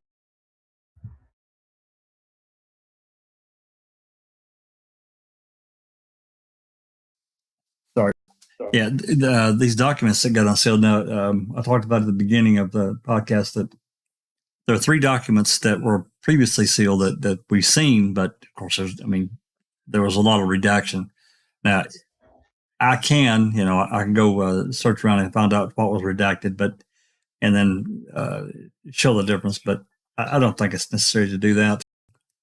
This is basically a 4-page document, and we're going to go through it. And I think I can point out, I think it's going to be pretty obvious what was sealed in these documents that we didn't have access to before. And you got to remember, there's still a number of these exhibits, whatever, some of them are exhibits, some are documents that are completely sealed. If you guys remember, we had a podcast about a month ago, maybe a little bit more now. I can't remember exactly the date, but maybe a little over a month, where we had like 9 exhibits and several of them were completely blank. There's nothing there at all. Just shows the exhibit number. So we don't have really, there's still a bunch of them that are still sealed. We don't have access to them yet. But these 3, I think this one, 2221-1 and 7 are completely unsealed, and 11 is partially unsealed. This is going to lead us off into a different conversation, and I think you'll be able to see it, at least from my viewpoint, because now this involves a third party, and the relationship between the third party and Mr. Griesbach. Now, I'm not alleging anything. I just know what I see. I'm just an old country boy that just knows what he sees on paper. If there's another meaning to it, I haven't found it yet. But I think that, just for our own kind of thing, we can go through it. I'm open for suggestion. I'm open to hear what other people think. And maybe I'm completely off base, but I don't think I am. So with that said, Susan, I don't know if you wanted to help read through some of these or not. It's entirely your call. Sure. Well, they're all linked in the open mic Discord right. room. You just scroll up just a little bit, you'll see it. While you're doing that, is this? They're all listed. This is 222-1. Mm-hmm. Yeah, I can start us off while you're down and grabbing that if you want. Okay, sure. And then we can kind of go back and forth so we're not tied up. And guys, is this several pages, Jack, or? This first one's 4 pages. Okay. I don't think any of them are like really long. None of them. Let's see. The other one's 5 pages. That's dash and dash 11, which is exhibit 5, is 10 pages. And then document 249 was released also, and that's, I think it's just a page. So yeah, these are not like terribly long. So this first one is Declaration of Isabella. I can't pronounce her name. Isabella. I, as well as Salamano, under penalty of perjury and subject to 28 U.S.C. Statute 174, 1746 to clarify as follows. 1. I am one of the attorneys for defendant Netflix Incorporated in the above captioned action. I have personal knowledge of the matters set forth herein. I make this declaration in support of Netflix motion to compel production of documents responsive to subpoena to Michael Griesbach, docket number 2. That's docket, that would be docket number 2, which that's several documents ago. This is document 222. So keep that. And we're trying to put these documents in the library and put the document number first. I was talking to Zoe about this earlier because now we're almost up to 250 documents. I think it just for ease of searching for anybody that wants to research and go prowling around for documents, it's just easier to put that document number in the to name it that way. So anyway, number 2, Netflix submits this declaration with the attached documents, which shows that Mr. Griesbach is in possession of non-privileged communications relating to the issues in this case. Number 3, in the course of discovery, Netflix learned that plaintiff Andrew Colborn worked closely with 2 individuals, Brenda Schuler and Sean Reck of Transition Studios, LLC, in connection with the production of the documentary called Convicting a Murderer, which is, quote, counter-documentary to Making a Murderer. Number 4, attached hereto is Exhibit 1 is a true and correct copy of the document produced in the discovery by plaintiff Andrew Colborn, Bates stamped Colborn-004888. This document is the release signed by Mr. Colborn to appear in Convicting a Murderer. Number 5, documents produced by Mr. Colborn after Netflix filed the instant motion and its opening memorandum of law also show that Ms. Schuler worked closely with Mr. Colborn's litigation team, including Mr. Griesbach, on strategy related to this lawsuit both before and after Mr. Colborn commenced litigation. So they're right there saying in this number 5 that this third party, Brenda Schuler, was part and in communication with Mr. Griesbach and Andrew Colborn. Number 6, attached here too, is Exhibit 2, is a true and correct copy of the document produced by plaintiff Andrew Colborn, base stamped 004593. This document memorializes an email exchange between Mr. Griesbach and Ms. Schuler, in which Mr. Griesbach seeks Ms. Schuler's revisions on Mr. Colborn's complaint, initiating this action. So this is stuff that happened prior to them filing the lawsuit. Number 7, now I think 6, 7, and I think there were several of these that were part of the redaction. Actually, I'm sure it is. Number 7, Ms. Schuler also assisted Mr. Colborn's legal team by producing to his counsel, including Mr. Griesbach, information gathered in the course of the production of Convicting a Murderer that is relevant to this claim at issue in this lawsuit. Number 8, for example, attached here to is Exhibits 3 and 4 are true and correct copies of the documents produced by plaintiff Andrew Colborn. The base stamp is there, 002807 and Colborn 004611, respectively. These documents memorialize email exchanges between Mr. Griesbach and Ms. Schuler, among others, from Mr. Colborn's litigation team, in which Ms. Schuler indicates that she will, quote, provide, quote, examples of Making a Murderer's alleged editing, which she had compiled, quote, to give you guys an idea of what they did, end quote. See Colborn 004612 and references discussion with Mr. Colborn and others from Manitowoc County Sheriff Department. She had a, quote, in great detail in the course of Convicting a Murderer, and also listed as 002807. Number 9. Finally, attached here too is Exhibit 5 is a true and correct copy of the document produced by plaintiff Andrew Colborn, base stamped 004649. This document memorializes an email exchange between Mr. Griesbach, Mr. Colborn, and Ms. Schuler. Number 10, in this email exchange, Ms. Schuler indicates a need to, quote, get in, I don't know what SIC means. the same page here with Mr. Colborn's contract with convicting a murderer, that we need him to be exclusive to convicting a murderer, CAM, end quote. And that Mr. Colborn, quote, will have a shit ton of interviews that he can talk all he wants after convicting a murderer is released. And then we got Colborn 004650-52. This is relevant to the instant case because it goes into whether and how Mr. Colborn mitigated the damages he says defendants caused to his reputation. I'm going to pause it right here because number 10, and I think there's actually more conversation that it's in another one of these that it's been unredacted. She says that they need Colborn to be exclusive to convicting.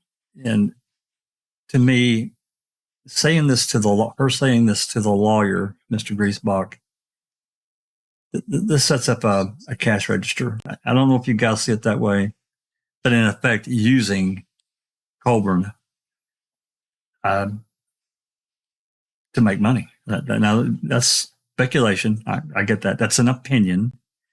I don't know how else to read it. I don't. Yep, I agree. I mean, right, wrong, or indifferent. I guess, from her perspective that, she's a producer on that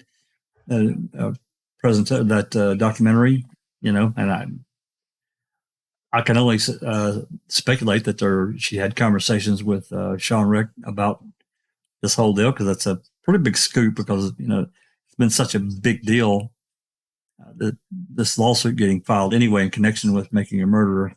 So yeah, the exclusivity end of it, I can see that, but I can also see, how does this benefit? This doesn't benefit Andrew's case at all. This is the part that I have a problem with, because of this communication between her and Griesbach. So. Yeah, I mean, it is.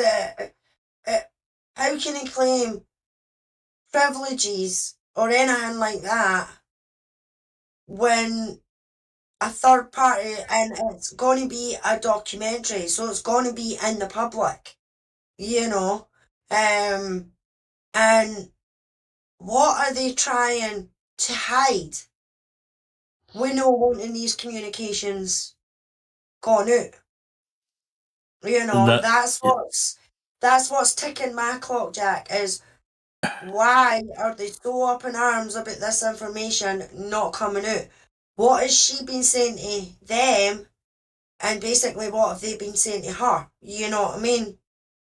And yeah. I don't recall it says SIC, the SIC equals, it was spelled wrong in the original document. Don't blame me. Yeah, that's for the word in. It should be get on the same page. And so that's just making a note that that's like a typo. Oh, a spelling correction? Yeah. I see. Okay. I never understood what that stood for. I never took the time to look it up. Okay, interesting. Yeah, either, Jack. I used to just say, SIC, what the hell's SIC? I knew, well, I mean, it being in brackets, I knew it meant something. I just didn't know what. I should have called Cherie. I don't recall. Come here. Only we thought of that before. I think Brenda, she doesn't want Colborn going out doing a bunch of interviews and kind of giving away some of convicting's, exclusivity. Yeah, what it is they're going to put out about him.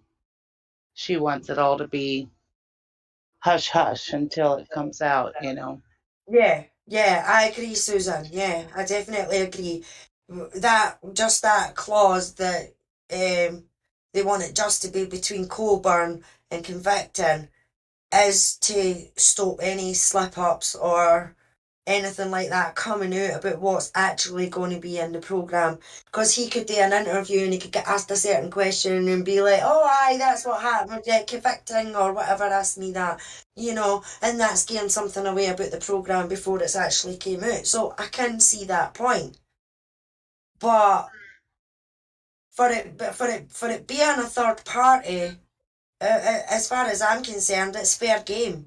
You know, it's no client privilege, lawyer-client privilege between Colborn and his lawyer if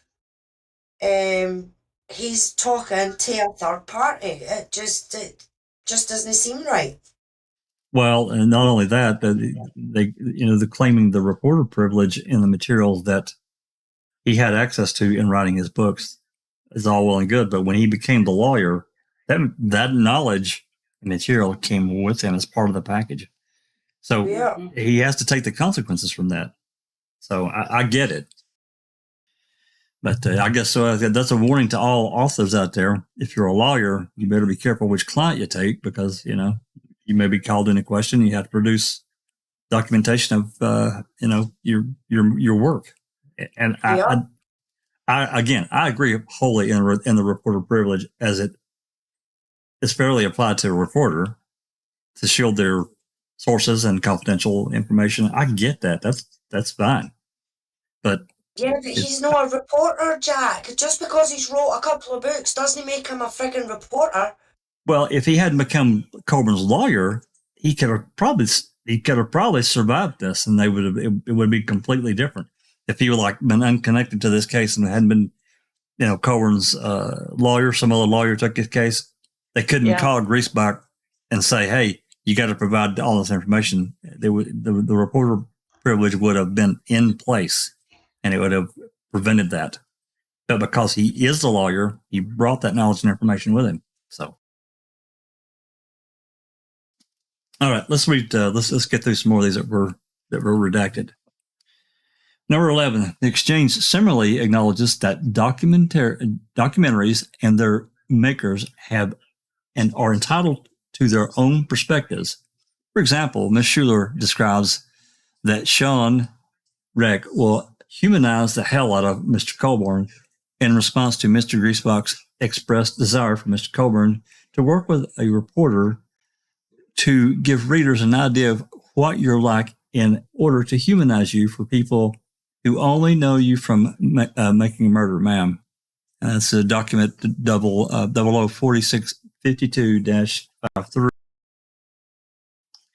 Number 12, the exchange also references non-privileged documents in Mr. Griesbach's possession, such as an attachment containing reporters' questions and Mr. Griesbach's replies about Mr. Colborn, which is further relevant to questions regarding Mr. Colborn's mitigation of damages. Colborn 004652. Number 13. Netflix believes that Mr. Griesbach is likely in possession, custody, or control of other emails like those referenced herein, and that such emails are subject to discovery for the reasons Netflix in Netflix's initial memorandum and reply brief. I declare under penalty perjury, and the foregoing is true and correct. And this was on April 26th. So again, this is one of the documents that a bunch of this was sealed up. We couldn't see it. It was redacted. So that's that one. That's 222-1. And Susan, if you have 222-7, you are more than welcome to go through that. Okay. 1 second here. As everybody can see, is Exhibit 3, file under seal, restricted.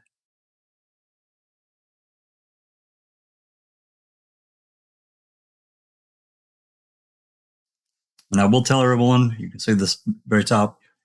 First message is, I may need to go through this one backwards. Because it looks like it goes from. Does it go from the bottom up? I think it does. I'm So look just at the trying time. to get the darn thing open. Look at the time.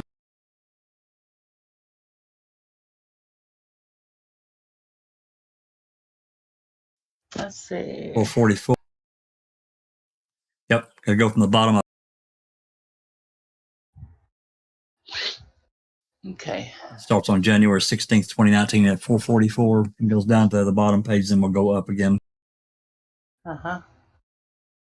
Okay, this is from Deborah L. Bursick. She is a private investigator for one of Colborn's lawyers. I don't know which one. Yeah.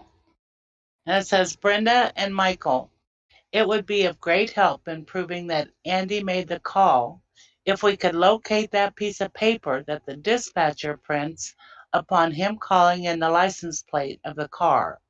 This will help to substantiate his story, Brenda. Do you have this by chance? Thanks. Licensed private detective out of Green Bay.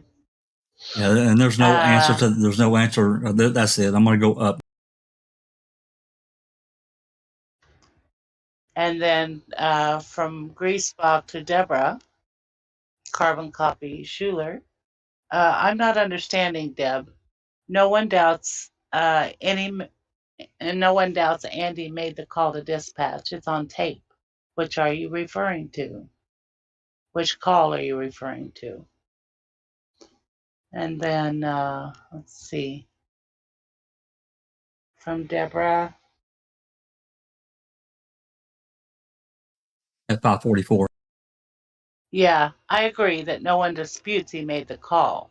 But he says he made the call in part because they print off the information from the time system and put it in his box, and then he has the VIN number. If we can find that paper to prove that is exactly what was done, that could be helpful. Furthermore, that paper may have a date and time on it that would go a long ways in proving the time he made the call. Many computer printouts just automatically put a date time on it. Now, I want to make clear that there is a printout in the time system that AC Ricky got. We've had that for many, many months, probably a couple of years now. And I can't remember the exact time I called, but it seemed like it was 9:14 or 9:20. Yeah, 9:22. Yeah, that's right. That's what's in my head. Yeah. That sounds right. Mm-hmm. Okay. So then Griesbach writes back, I see what you mean, Deb. Brenda, did this come up in your discussions with Andy? Thank you, Mike. And Brenda says, hi all, sorry for my absence. I'm a bit off grid this week.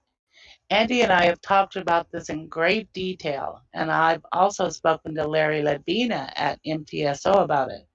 As far as I'm aware, there is nothing that is time-stamped that would still be available. Sorry, I'm not more helpful. And then Deborah Bursick, the investigator, writes back, my understanding is this print-off should be in the file somewhere. I'm assuming the sheriff's department still had this file, still had their file. Michael, can you confirm this? And then Deborah writes, Andy, I assume MTSO still has the entirety of the Avery file? I imagine they sent the original or a copy to the AG who is handling the appeal, but that they retained a copy. Is that correct? That's Griesbach. Or is she asking Griesbach? No, it's signed Mike. Yep. Huh. Yeah, I'm not sure that's it for that exhibit. Like that was truncated right there. I don't know if that message was. Yeah. There's a word for that. Not truncated, it's something else. Anyway, deduped is what they call it. Anyway, go ahead. That's the end of that. Yeah, that's all of Exhibit 3. Yeah, that's 222-7. And then we'll go on to 222-11. Now, this one's still partially redacted.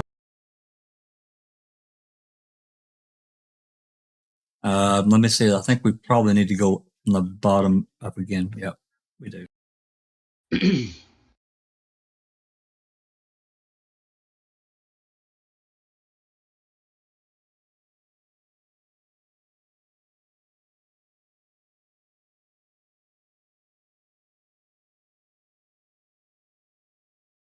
Sorry, Jack. I should have had these open. Sorry. All right.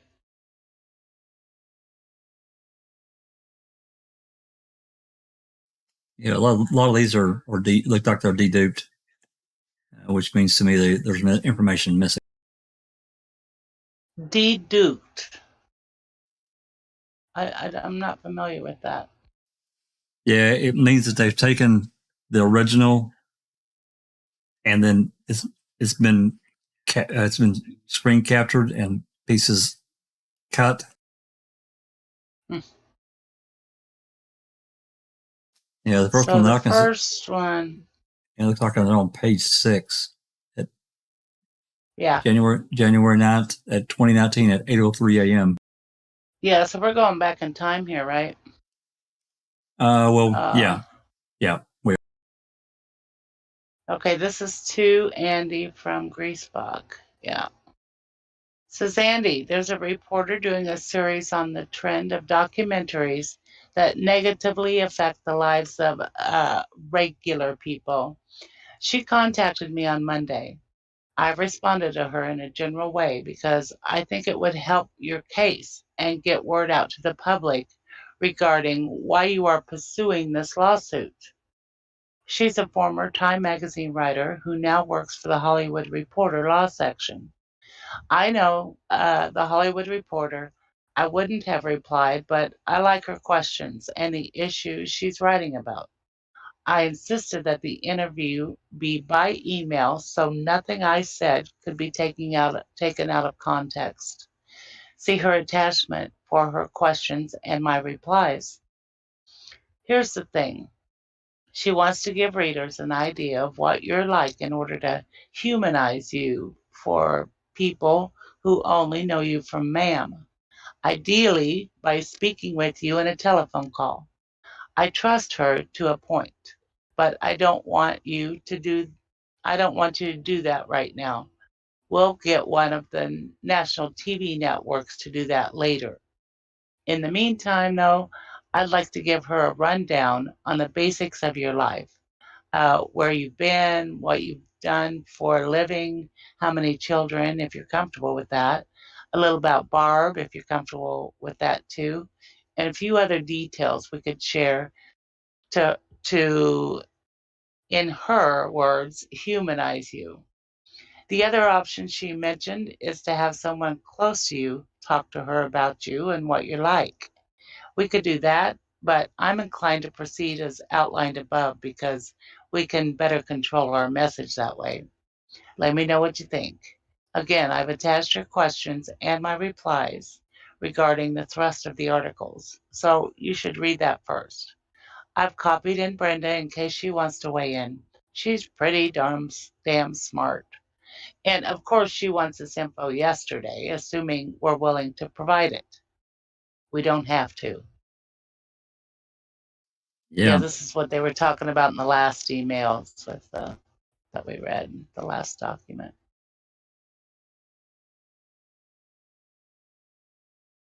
So Brenda writes, Mike, I personally like our... Oh, there we go. Yeah, I personally like your approach. Yeah, you're right. I personally like our approach to say as little as possible, since it'll be handled by the court, but I like the idea of making them sweat. Maybe something along the lines of how you and Andy look forward to the opportunity to bring to light not only the amount of misleading and intentionally malicious edits for entertainment purposes, but also seeing those responsible held accountable for the damage they caused. You may also want to point out that John Bonet's brother just settled a huge defamation lawsuit. It is doable. Maybe address the public figure thing too, that if it's malicious, it doesn't matter. If that's accurate, less is more. On another note, probably good to get in the same page, on the same page here with Andy's contract with CAN. You can speak for him, of course, and I'm assuming you do just the humanizing, but he can't officially answer any questions or make any quotes himself or do any interviews. He hasn't done any besides CAM, convicting a murderer, which won't be out till later this year, but most likely next year between us. This is in 2019.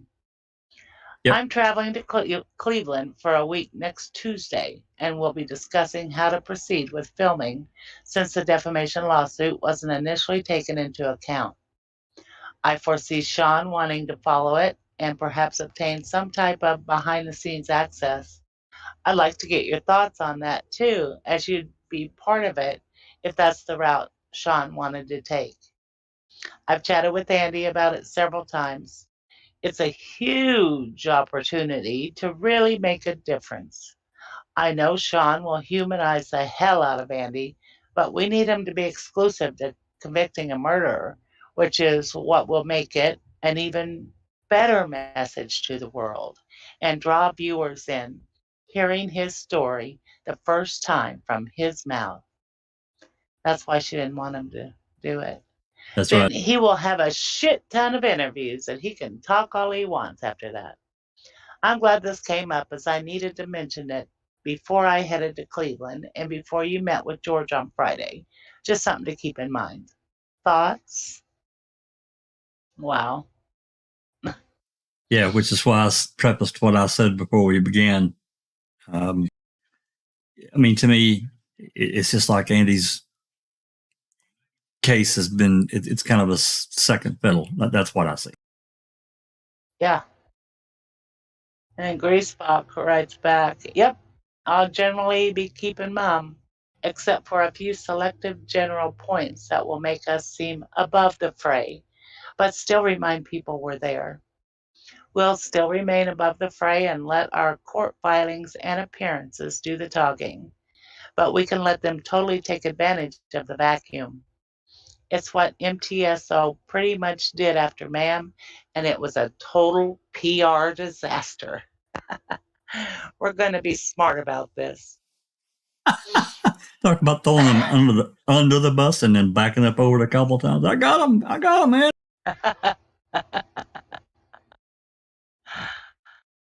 Let's see, and then Griesbach. That's another one from Griesbach to Andy, I guess. Yep.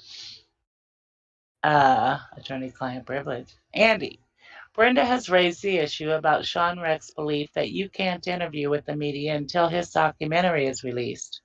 I'm not sure Sean can or even should prevent you from doing so, even if it's in the contract that you signed. For one thing, he needs you more than you need him. For another, it may not be legally enforceable given your First Amendment free speech right. I don't plan on rocking any boats. He's on our side, after all. And it doesn't matter for now because you and I decided that you won't be interviewing at this point anyhow. But it may come up going forward. We'll see. As for both of us remaining completely silent, see my comments above. John Mayer was planning an all-out media blitz, which I think that would have been a mistake.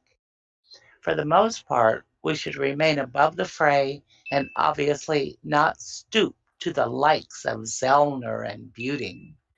But we can't be completely silent. Look what that did to MTSO. One of the things that helped my credibility with the general public, which adds credibility to your lawsuit, since I'm your lawyer, is that I've been vocal about the first case when Tom Kosurik and Dennis Vogel royally mucked up. Is that what you're going to call it? Mucked up? What the fuck? Jesus Christ. My word, oh my word. Who the fuck does he think he is? A local gangster or something? We completely lose credibility if we just circle the law enforcement wagons and act like nothing was wrong about the way the 1985 case was handled. Also, we don't care what the Reddit and Zellner freaks think. That's not our audience. But then he that's us. But then he goes straight to Reddit recently and was talking. I'm not kidding. Wow. Word, man. Zellner freak. No, but he's the one that's wrote how many books on it? You know what I mean? Griesbach. Yeah. Two. He's going on about care about the Reddit and the Zellner freaks. You know what I mean? Who's the one that's wrote, what, 3-4 books Yeah. on the fucking case? You know what I mean? Zellner's no wrote a book. Yeah, Zellner's on the front of one book, but she never wrote the book. You know what I mean? And I'm happy to be a Zellner freak, so up yours. Yeah. He says they're not our audience. Our audience is the general public. I tend to disagree with that. I think Yeah. we are front row audience here. Yeah. Greasy. Yeah. And we can score Credibility. points. Sorry, Susan, and That's lose okay. I'm complete sorry. credibility. I'm sorry, but your fucking credibility's already been shot and gone.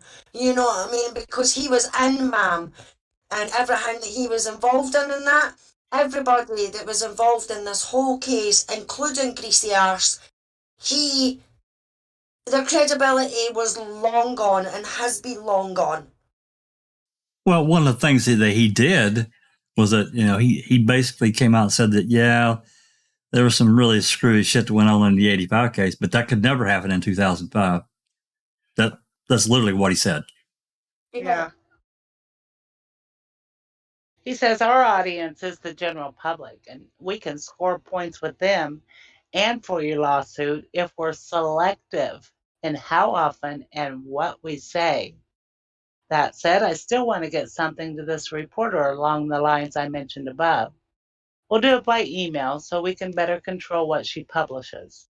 Just a brief bio and maybe a few comments about how making a murder has affected you. Most of it's in the complaint anyhow, but we'll throw her a bone. Is this something doable by tonight or tomorrow morning, Andy? Again, nothing lengthy or extravagant, and the three of us can review what we actually send her. Let me know what you think. Hope your day is as good as can be expected. And remember, try not to take this crap too much to heart. We'll get through it, and besides, it's mostly good stuff now anyhow. He says anyhow a lot, doesn't he? Sure does. Jesus. And this is from Brenda, okay? Yep. Mike, just to clarify, Sean has not raised any issues about Andy not being able to interview in any way. I mentioned it as Andy and I have discussed it and never dug into it or looked at his contract. I've never discussed anything with Sean other than his feeling like we may not have an opportunity to film Andy anymore because no lawyer would allow him to talk to us or to anyone. I wanted to be clear next week when I meet with him that that's not the case and we may have an opportunity to work together on this. Sorry I wasn't clear, but please don't think at all that is the case.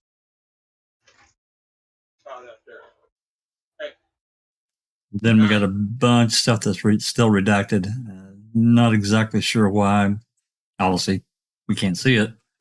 But we can tell that this one, I think this on Eddie? January. Oh, sorry. That's all right. I'm trying to mute. This one is from January 9th at 2:03 p.m. And I'm pretty sure that this is the a reporter from the Hollywood thing. That was the attachment. And there's another email from Mr. Griesbach. And so on and so forth. You can see the document. I'm not going to read it all. So this one's still partially sealed. Sorry. That's all right. That's okay. It's no problem. So well, at least we've got some information. We'll see what happens moving forward. Yeah, but now my nose is bothering me, Jack, because I want to know what's under that redactedness. Yeah, I'd like to see it, for context. The context is always important for everything. Exactly. Well, the one was obviously, I think that the reporter's questions. Yeah. Yeah. I don't know what else. I think it was the reporter's questions, and there was probably some conversation, related to maybe some of his answers. It's hard to say, but yeah, that's probably what it was. And so this last one, this is document 249, and then, you can read through there. And it says that audio of this hearing is, it's actually, that's CSC. This is document number 248. That's the audio. And then he says, counsel for the parties reported on the status of the case and the opinions as how the case should proceed. The court issued an oral ruling granting defendant Netflix motion to compel discovery. That's document 206. A written decision will follow. I'm not sure that we ever covered 206, and at some point, if everybody wants to just cover it, just so that there's clarity of what Netflix was demanding, we can do so. It is hereby ordered that defendant Netflix motion to compel discovery, document 206, is granted. It is further ordered that on or before June 28, 2022, the parties must file a joint status report indicating whether any adjustments to the scheduling order be necessary. That's June 13th, 2022, Brett Ludwig. That was some of the parts that they talked to there at the very end of that hearing. So Exactly. Yeah. Yeah, it was nothing. So we didn't miss anything. Yeah. Yeah. Yeah, but the fact that he's actually made them compel. If you imagine if that was Fox or Willis or what's the other one? Schimmel. There's no way that would be happening. Or suck my back, no way. Yeah. Suck at this guy or her. There's no way that would be granted. So I'm glad that this judge is taking the time to seriously. I mean, because myself, I think he's seriously looking at the facts. In what could be and what couldn't come in, instead of just taking each side's word for it, like they did before, and I think he's also looking at things that are most definitely, I say definitely, it's most likely things are going to come up just like this later on. Maybe not the reporter privilege, but something that's related to it, and to get it tackled right now, and that way it's a non-issue. Yeah, before it goes to court, if it goes to court, but if this is the trouble that they're going to, the new, not to have things coming in, what the hell are they going to try and stop coming into court, Right. I hope that it does go to court in a sense, because we'll get all these documents and everything like that unless they get put under seal, and we never know what gems will come out. I mean, they're just with that few messages that we've read, we can see the attitude that Greasy had.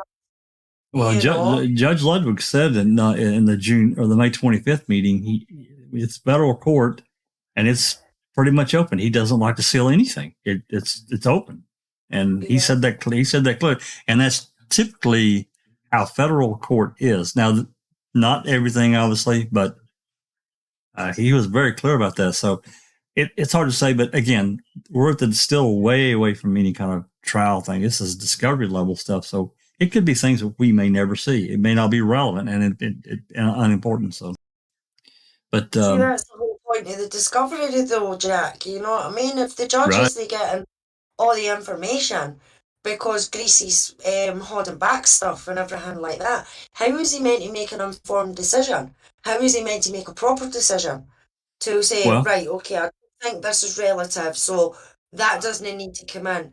But this message, these messages or these emails or documents or whatever is relevant. So they do need to come in, and he can't do that. It also gives Netflix their opportunity to see, what the plaintiff is working with, what access to the materials. So they're not blindsided by something that they had no idea was going on. And that's just part of discovery, Yeah. So now, Jack, what are you thinking about these 4,000 emails? In what context? Are we going to see them? I suspect we will. I don't know about soon, but I suspect we will see them. I don't know. We, hopefully we'll learn more by the end of the month. I really kind of thought that we would see them like really soon, but these are there's one of these documents, and I can't tell you which one it is without going and looking. But basically, all it was is a photograph, a screen grab of a download where it's a zip file, which I suspect was the 1,000 message. It's not clickable for us, obviously, but I don't know. Okay. I don't know which direction. I just, from what Ludwig said, he doesn't like to seal anything, so we'll see. Want to say hello to Kelly. Yeah, you're late again, pal. That's all right. You can go back and re-listen. We've had a pretty good discussion. Hi, Kelly. And Sharice asked, Griesbach is on Reddit. Oh yeah, he's been on Reddit since maybe not quite as long as I've been on Reddit, but damn close to it. He was on there in early 2016. I can tell you that for sure. Yeah, Nan's Life says that's the problem. Sides. There should be no sides. When someone's been apparently murdered in law enforcement, along with the tyrants on the benches, in courts, and governments, all we want is justice. Yes, that's all we've ever wanted. Yep. That should be the driver. That should be the driver. That's what drives everything toward the truth. Yep. He says, why do you think Andy needs humanizing? Well, I mean, to me, he is a villain at this point. He is, and I don't know I don't know what Netflix could have done, short of not showing anything that his involvement in the case. Exactly. To correct that, I really don't. He did it to himself. Yeah. Well, they did. They didn't. Or make the phone, they did it to him, or whatever. Well, they didn't make the phone call. They just reported it. I mean, they just put it in the documentary. I mean, law enforcement did it to him. Either he did it himself or law enforcement. Yes. Yeah. And the PR disaster, that is definitely one thing Griesbach said that is true. 2016, early 2016, Manitowoc royally fucked up. They really did. It was horrible. Did they were just mums the word on the whole thing? Yeah, there were open records requests. I've still got the emails. We probably even, I don't know if we ever showed them or not. I guess we haven't. I don't remember. Nonetheless, there were open records requests going back to probably, I think the earliest one I saw was probably February of 2016. And this person, they requested various things. And they'd gotten some other requests as well.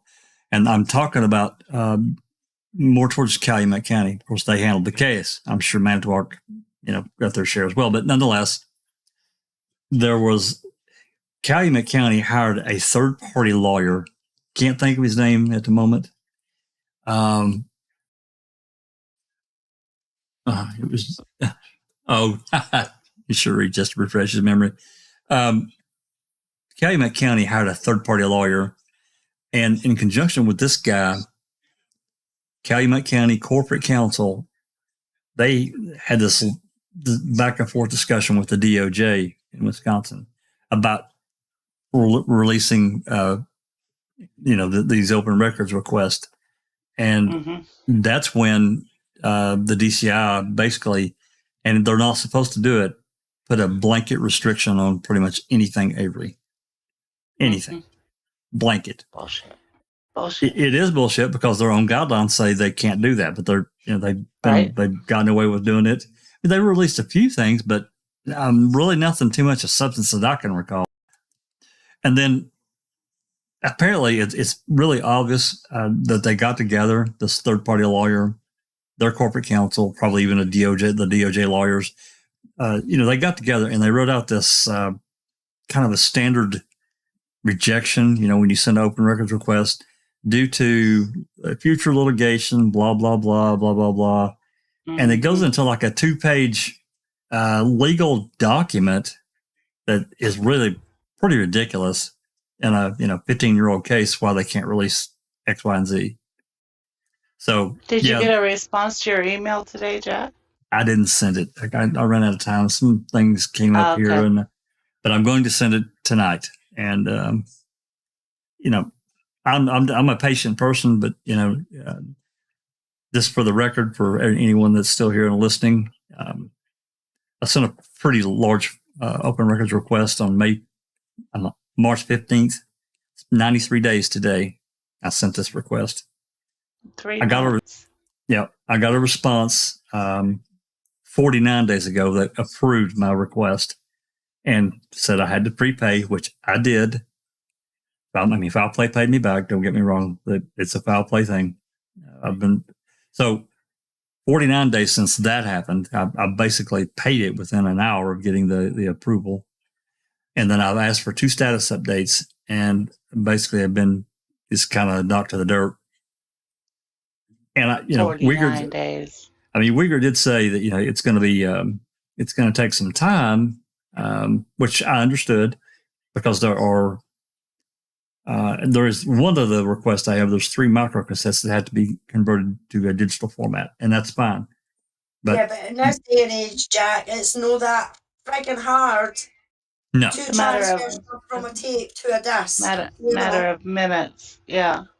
Or well, you can buy the little recorder, player recorder. Basically, you pop in your microcassettes or cassettes, and you plug in your thumb drive, and it does it for you. I can get one on Amazon for like $30. I looked at them. Right.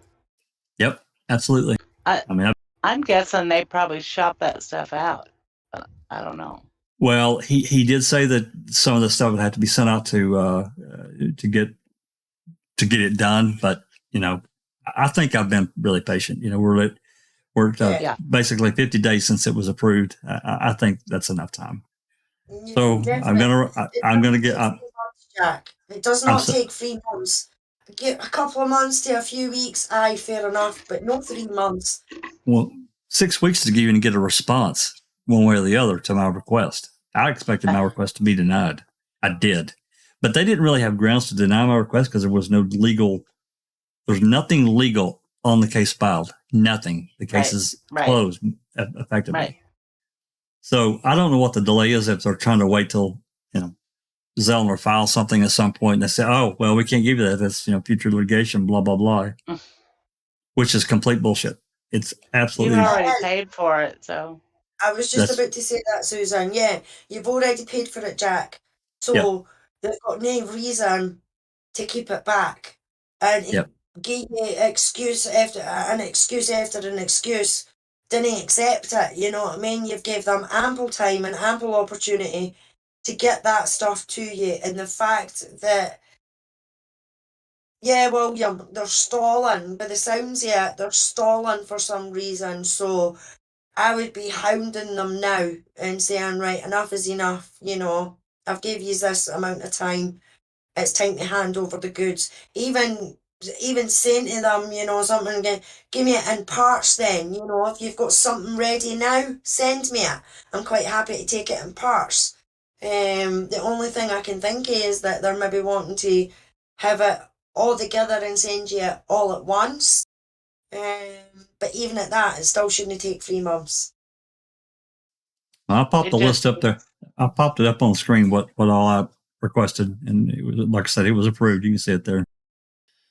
So, it is a pretty lengthy list, but, it's, 50, I think 51 CDs or something of that nature. But, burning a CD literally is minutes, literally. Come on. In this day and age, yeah. Exactly. So. Frustrating. Yeah.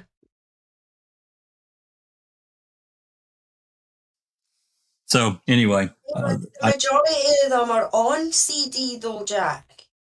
CD. Yeah, a number of them are. They're already have been converted or were a CD to begin with. That's right. Yeah. So if the majority of them are already on CD, why not send you the ones that are already on the CD. You know what I mean? All they need to do is copy it. That's it. And that takes seconds, minutes even, depending on what equipment you've got. And the 8mm tape and the ones that aren't on a CD, send you an email and saying, right, Jack, we've got this amount and we can give you this, and this just now. And then we'll convert the rest of it for you and then send it on. Or would you rather have it all in one? You know? And I think really you would accept anything now. Well, they should. I'm open to just, send me what you have got so far. And then, when the other's converted, send it to me. Or give me the cost for shipping. Charge you separate shipping, yeah. Well, that's fine. It's not going to be that much anyway. I don't live that far from Calumet County. Exactly. Literally, right. It's right across the lake. So, right. Yeah, it's frustrating, because they know that we're not lawyers, obviously, so we kind of have to fall in line. But it's ridiculous. So there's no. That's the other part of it, records custodian. I don't really care what state they're in, and I haven't really looked too much in other states, but records custodians have they do have a great responsibility. They're the gatekeeper, but at the same time, I just don't. To me, what it says in their own guidelines, a reasonable amount of time, blah blah blah, to get things done. But it doesn't define what is a reasonable amount of time. And that exactly. I think that was a really a failing on the legislature in Wisconsin. I do know in it's Kansas. I think they have to reply one way or another within 10 days, and then once that reply, if they affirm that you approve your request, they have to give you a date. An approximate I think they have to give you a date within like 5 days of when you're going to get your whatever you requested. Wisconsin's not like that. It just says reasonable. I think 50 days is more than reasonable for 50 CDs, even if one has to be converted. It's really irritating. Right. Anyway, I'm going to send an email. I'm going to copy everybody under the sun. Normally, I just deal with the records custodian there and don't really carbon copy anyone else in the email. I have before in the past when I've had some serious issues over Brendan's calls, and that never got resolved. Anyway, that's in the past. We're got to deal with what we got right now. So hopefully I can get some kind of something moving, because I think I've been patient. I think it's been a reasonable amount of time, and I want my stuff. You approved it. It's time to ship. Yeah, now it's time to bug the shit out of them, Jack. Send them the email tonight. If they don't respond tomorrow, send them another email the next night. And then if they don't respond after that, send them another one the next night. Give me my shit. Well, normally I usually, there's been a couple of times in the past where I've waited, 8 or 10 days between replies and, when something got approved. And generally by the second time I got it. But, I think Susan is right. The things that they can that they can convert and or burn off, whatever, make a copy, just send it. Give me the shipping cost and just ship it, and then we'll work on the rest. Absolutely, yeah. So anyway, anything else that we can talk about before we head off? How did you like my new verb? Ambering or ambered. I take it for granted. I take it for granted everyone has seen the ABC interview that this juror put out those statements. Oh my God, talking about a burn. Oh my God. Johnny needs to get an injunction or a restraining order or something on her, like to tell her to stay the fuck away from him. She's only hurting herself more. It's She is so unreal. And I'm just absolutely flabbergasted that Johnny doesn't have scissors for fingers, for fuck's sake. I know, Susan. Oh my God, that was ridiculous. Oh my God. I was absolutely. lawyer who was defending a man who let the world believe he had scissors for fingers. It's like, I just want to know who's giving her this. I want to know who's giving her this bad advice. I mean, even one of the comments Yeah. this juror made, he talked about how creeped out they were. That she kept staring at him and kept looking Yes. at him. But Yes. I knew it. I knew immediately. I was creeped out by that. Shit, I was just watching it. So was I. I was Yeah. thinking to myself, if I'm on a jury, I don't want her looking at me all the time. Just look at the lawyer and answer the question. Glance over every once in a while, engage them, but don't stare them down. What are you doing? And I don't know who told her that, but it's clear to me someone told her to do that would be effective. And they lied to her. yeah, she's still got that David Shane, Jack, as her PR. You know, the one that's been accused of SA himself. Yeah. Wow. He's, Well, they have a lot in common. he was there. I bet you it's him that's telling her to do this and do that. But she was going on about her credibility and that. This has done nothing for her credibility because she is just repeating the same bullshit that she repeated on the stand, basically calling Johnny a right-out liar. It's like, wait, you're the one that has been proven in a court of law by a unanimous decision that you're an abuser and you are a liar, but you are going to blatantly sit there on national television and call him a liar again? Are you serious? And she's sticking to her story till her dying day, she said. Yep. Again, I think it was somebody gave her some really bad advice to do these interviews. Oh my God, you think?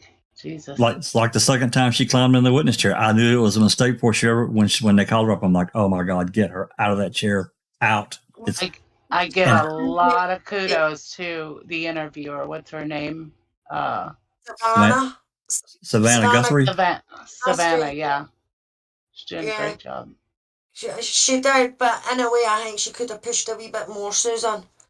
Well, we haven't seen it all yet, Alice. The thing that annoyed me, one of the things that annoyed me with her interview when she turned round and she said, Johnny said to you that you'll get global annihilation. That's a load of shite.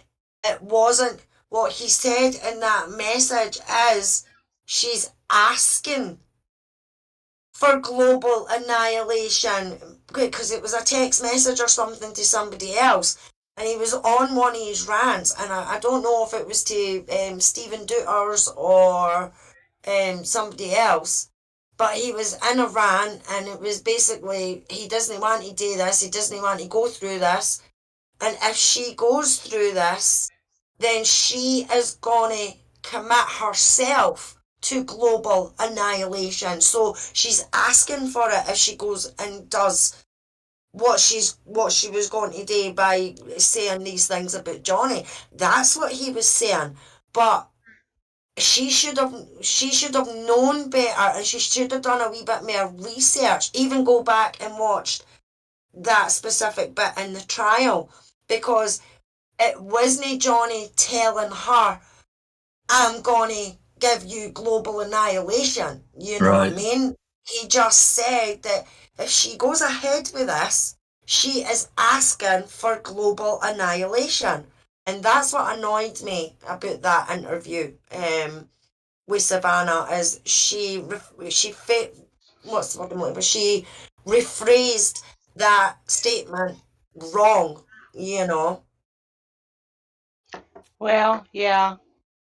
I don't see that as a huge thing, Alice. I mean, I know what you're saying, but Amber's just digging a hole deeper and deeper and deeper with it, which is a good thing. She'll hang herself, Susan. You know what I mean? I mean, she's done it already, but give her another one, and she'll hang herself, because she'll just keep sprouting out all this rubbish And she's got an appeal coming up, you know what I mean? Well, supposedly got an appeal coming up. I can't see it happening if she keeps going the way she's gone. You know, the thing is, with her interview, now mainstream media can't sit there and back her like they were. And as far as I know, they haven't been since she's done this interview. Like, what do you guys think? I've not really seen much yet. I've seen a couple of people on YouTube and everything like that. And there's a guy called the Black Belt Barrister, and he's a barrister in the UK. And he says that with her interview that she's done, there could be another case for defamation. Yeah, I don't think Johnny will go there. No, neither do I. Neither do I. I think that's it. He's done with it. You know, he's. But this interview is on mainstream media, which to me is a really good thing, because of the way they reacted to the verdict. I mean, they can't. Oh yeah, they can't run from it. Just makes it really obvious what a liar she is, and what a horrible actress she is, and you'll still get the ones, though, Susan, that will back her. You know what I mean? And look at how she was in the interview. She was upset. I mean, especially with the pauses and things like that she was doing. You know, look, that's her struggling, trying to find her words. You know that they're going to do it. You know what I mean? I mean, that Eve Barlow, she's been on it rampant lately. But they're a bunch of cowards because they leave their comments turned off. You know what I mean? They can't handle. Only certain people can reply. Yeah. But then if you are with them and you say something, you know, are you sure about that? She'll block you. You know? And it's just stupid. You know. Well, that's another thing that juror said. He talked about believability or credibility, basically, and they believed Johnny over her. I think that came through loud and clear. There was another something a juror. I think that juror hit every main point. That was right. That was the deposition donating. About the the donating. That was a huge one. The deposition and no, it wasn't the deficit. No, it was the donating. That's right. The interview. That's exactly right. Yeah. Donating versus pledging. Yeah. Yeah. Mm-hmm. Yeah, she really made a fool out of. She made a fool out of herself over that. Yeah. Once again. Yeah. Well, I didn't have to. He called her crocodile tears. And how many times did he say that? You know, there is no tears there. That's crocodile tears. Yeah, then turned right around when Camille would ask her a question and she was just straight-faced and normal. It completely turned it off. And normal people don't do that. It was creepy to watch, really. Well, it was. I mean, it's like that. There was another part I was actually going to talk to you about it, Susan, because it happened in Missouri. That documentary. Let me find it. Yeah, it's called Audrey and Dassey, and I haven't seen that. Yeah, I think it was down there somewhere. It may not have been Missouri, but nonetheless, it's in the southwestern part of the south part of the U.S. about Audrey and Dassey, and it's literally about this one girl. She gets attacked and brutalized pretty bad, and you know there were the movie taken and just a lot of really bad things, and you know the accusation came out that about what happened, but it were football players that were involved, high school football players, and how that was handled, and it was terrible, and ultimately this girl ended up committing suicide over it. Oh yeah, it was terrible. It was really terrible. But the thing is that that part of the story is really awful. But the thing is how I mean, I know they're younger, but it's still, how they reacted to the whole thing was completely different. It was like you would expect to see. It was like you expect. The girl. Yeah. Well, yeah. Well, I mean, yeah, to a large degree, but I mean, how these girls reacted emotionally. I mean, outwardly, it was completely different. They reacted like somebody had been attacked, and whereas Amber does not. No, hell no. Yeah, it's a good documentary. It's definitely worth watching. So, alrighty. I love that the one other thing, the juror also said that he did not believe Johnny ever hit her. Oh yeah, that's right. Yep. That was. I didn't either. No, I don't either. I think he cussed her out and was verbally offensive. I think he tried to get her to stop. He gave him back. Yeah, I mean, I think he did. Even in a drunken, if he was drunk or high or whatever, I think he did the best he could, and he reacted the only way that he had ever done. He got away. He moved away from it because of what he was around when he was a child. He didn't want no part of that shit. It annoys me though, Jack, when people come out and say, "Oh, but it was mutual abuse." No, it wasn't mutual. No, it wasn't. No. I mean, as far as cussing each other out, sure. But that's you have an argument with your girlfriend or your wife. Come on. But throwing shit and throwing punches and that was all her. Yeah, absolutely. So because I've heard a few people say it, oh, but it was mutual abuse. Was it fuckery with mutual abuse? You know what I mean? I don't agree with that either. I don't. All right, ladies. I would have fucking decked her if she were, if I was in a relationship like that. Jesus Christ. Exactly. Listening to those tapes, it's like, how'd you put up with this shit? I don't know if I'd have done that, but there would definitely have been something, something to stop it. It's just it's so ridiculous, and it's so right there on the audio in so many places. It's like, she did it. Where are you going, Johnny? You're just a pussy. She said, "Can't we just have a normal fight?" She said that it was only the 20 snippets that you heard. There was loads more to those conversations. And Savannah goes, "Well, couldn't your lawyers have put a 3 hours in?" I was like, "Oh, yeah, beauty." Sorry about that, William. Yeah, we're trying to keep the chat as clean and innocuous as we can. You're eating. We get it. We understand. Anyway, we've been on about 3 hours, and I think we had a good coverage of the hearing. I appreciate everyone's comments and input. We'll see what happens next. Of course, the documents as well. What's I say? I was just gonna say, I look forward to the next filing. Absolutely, and I think that we've seen as much unsealed as we're going to see.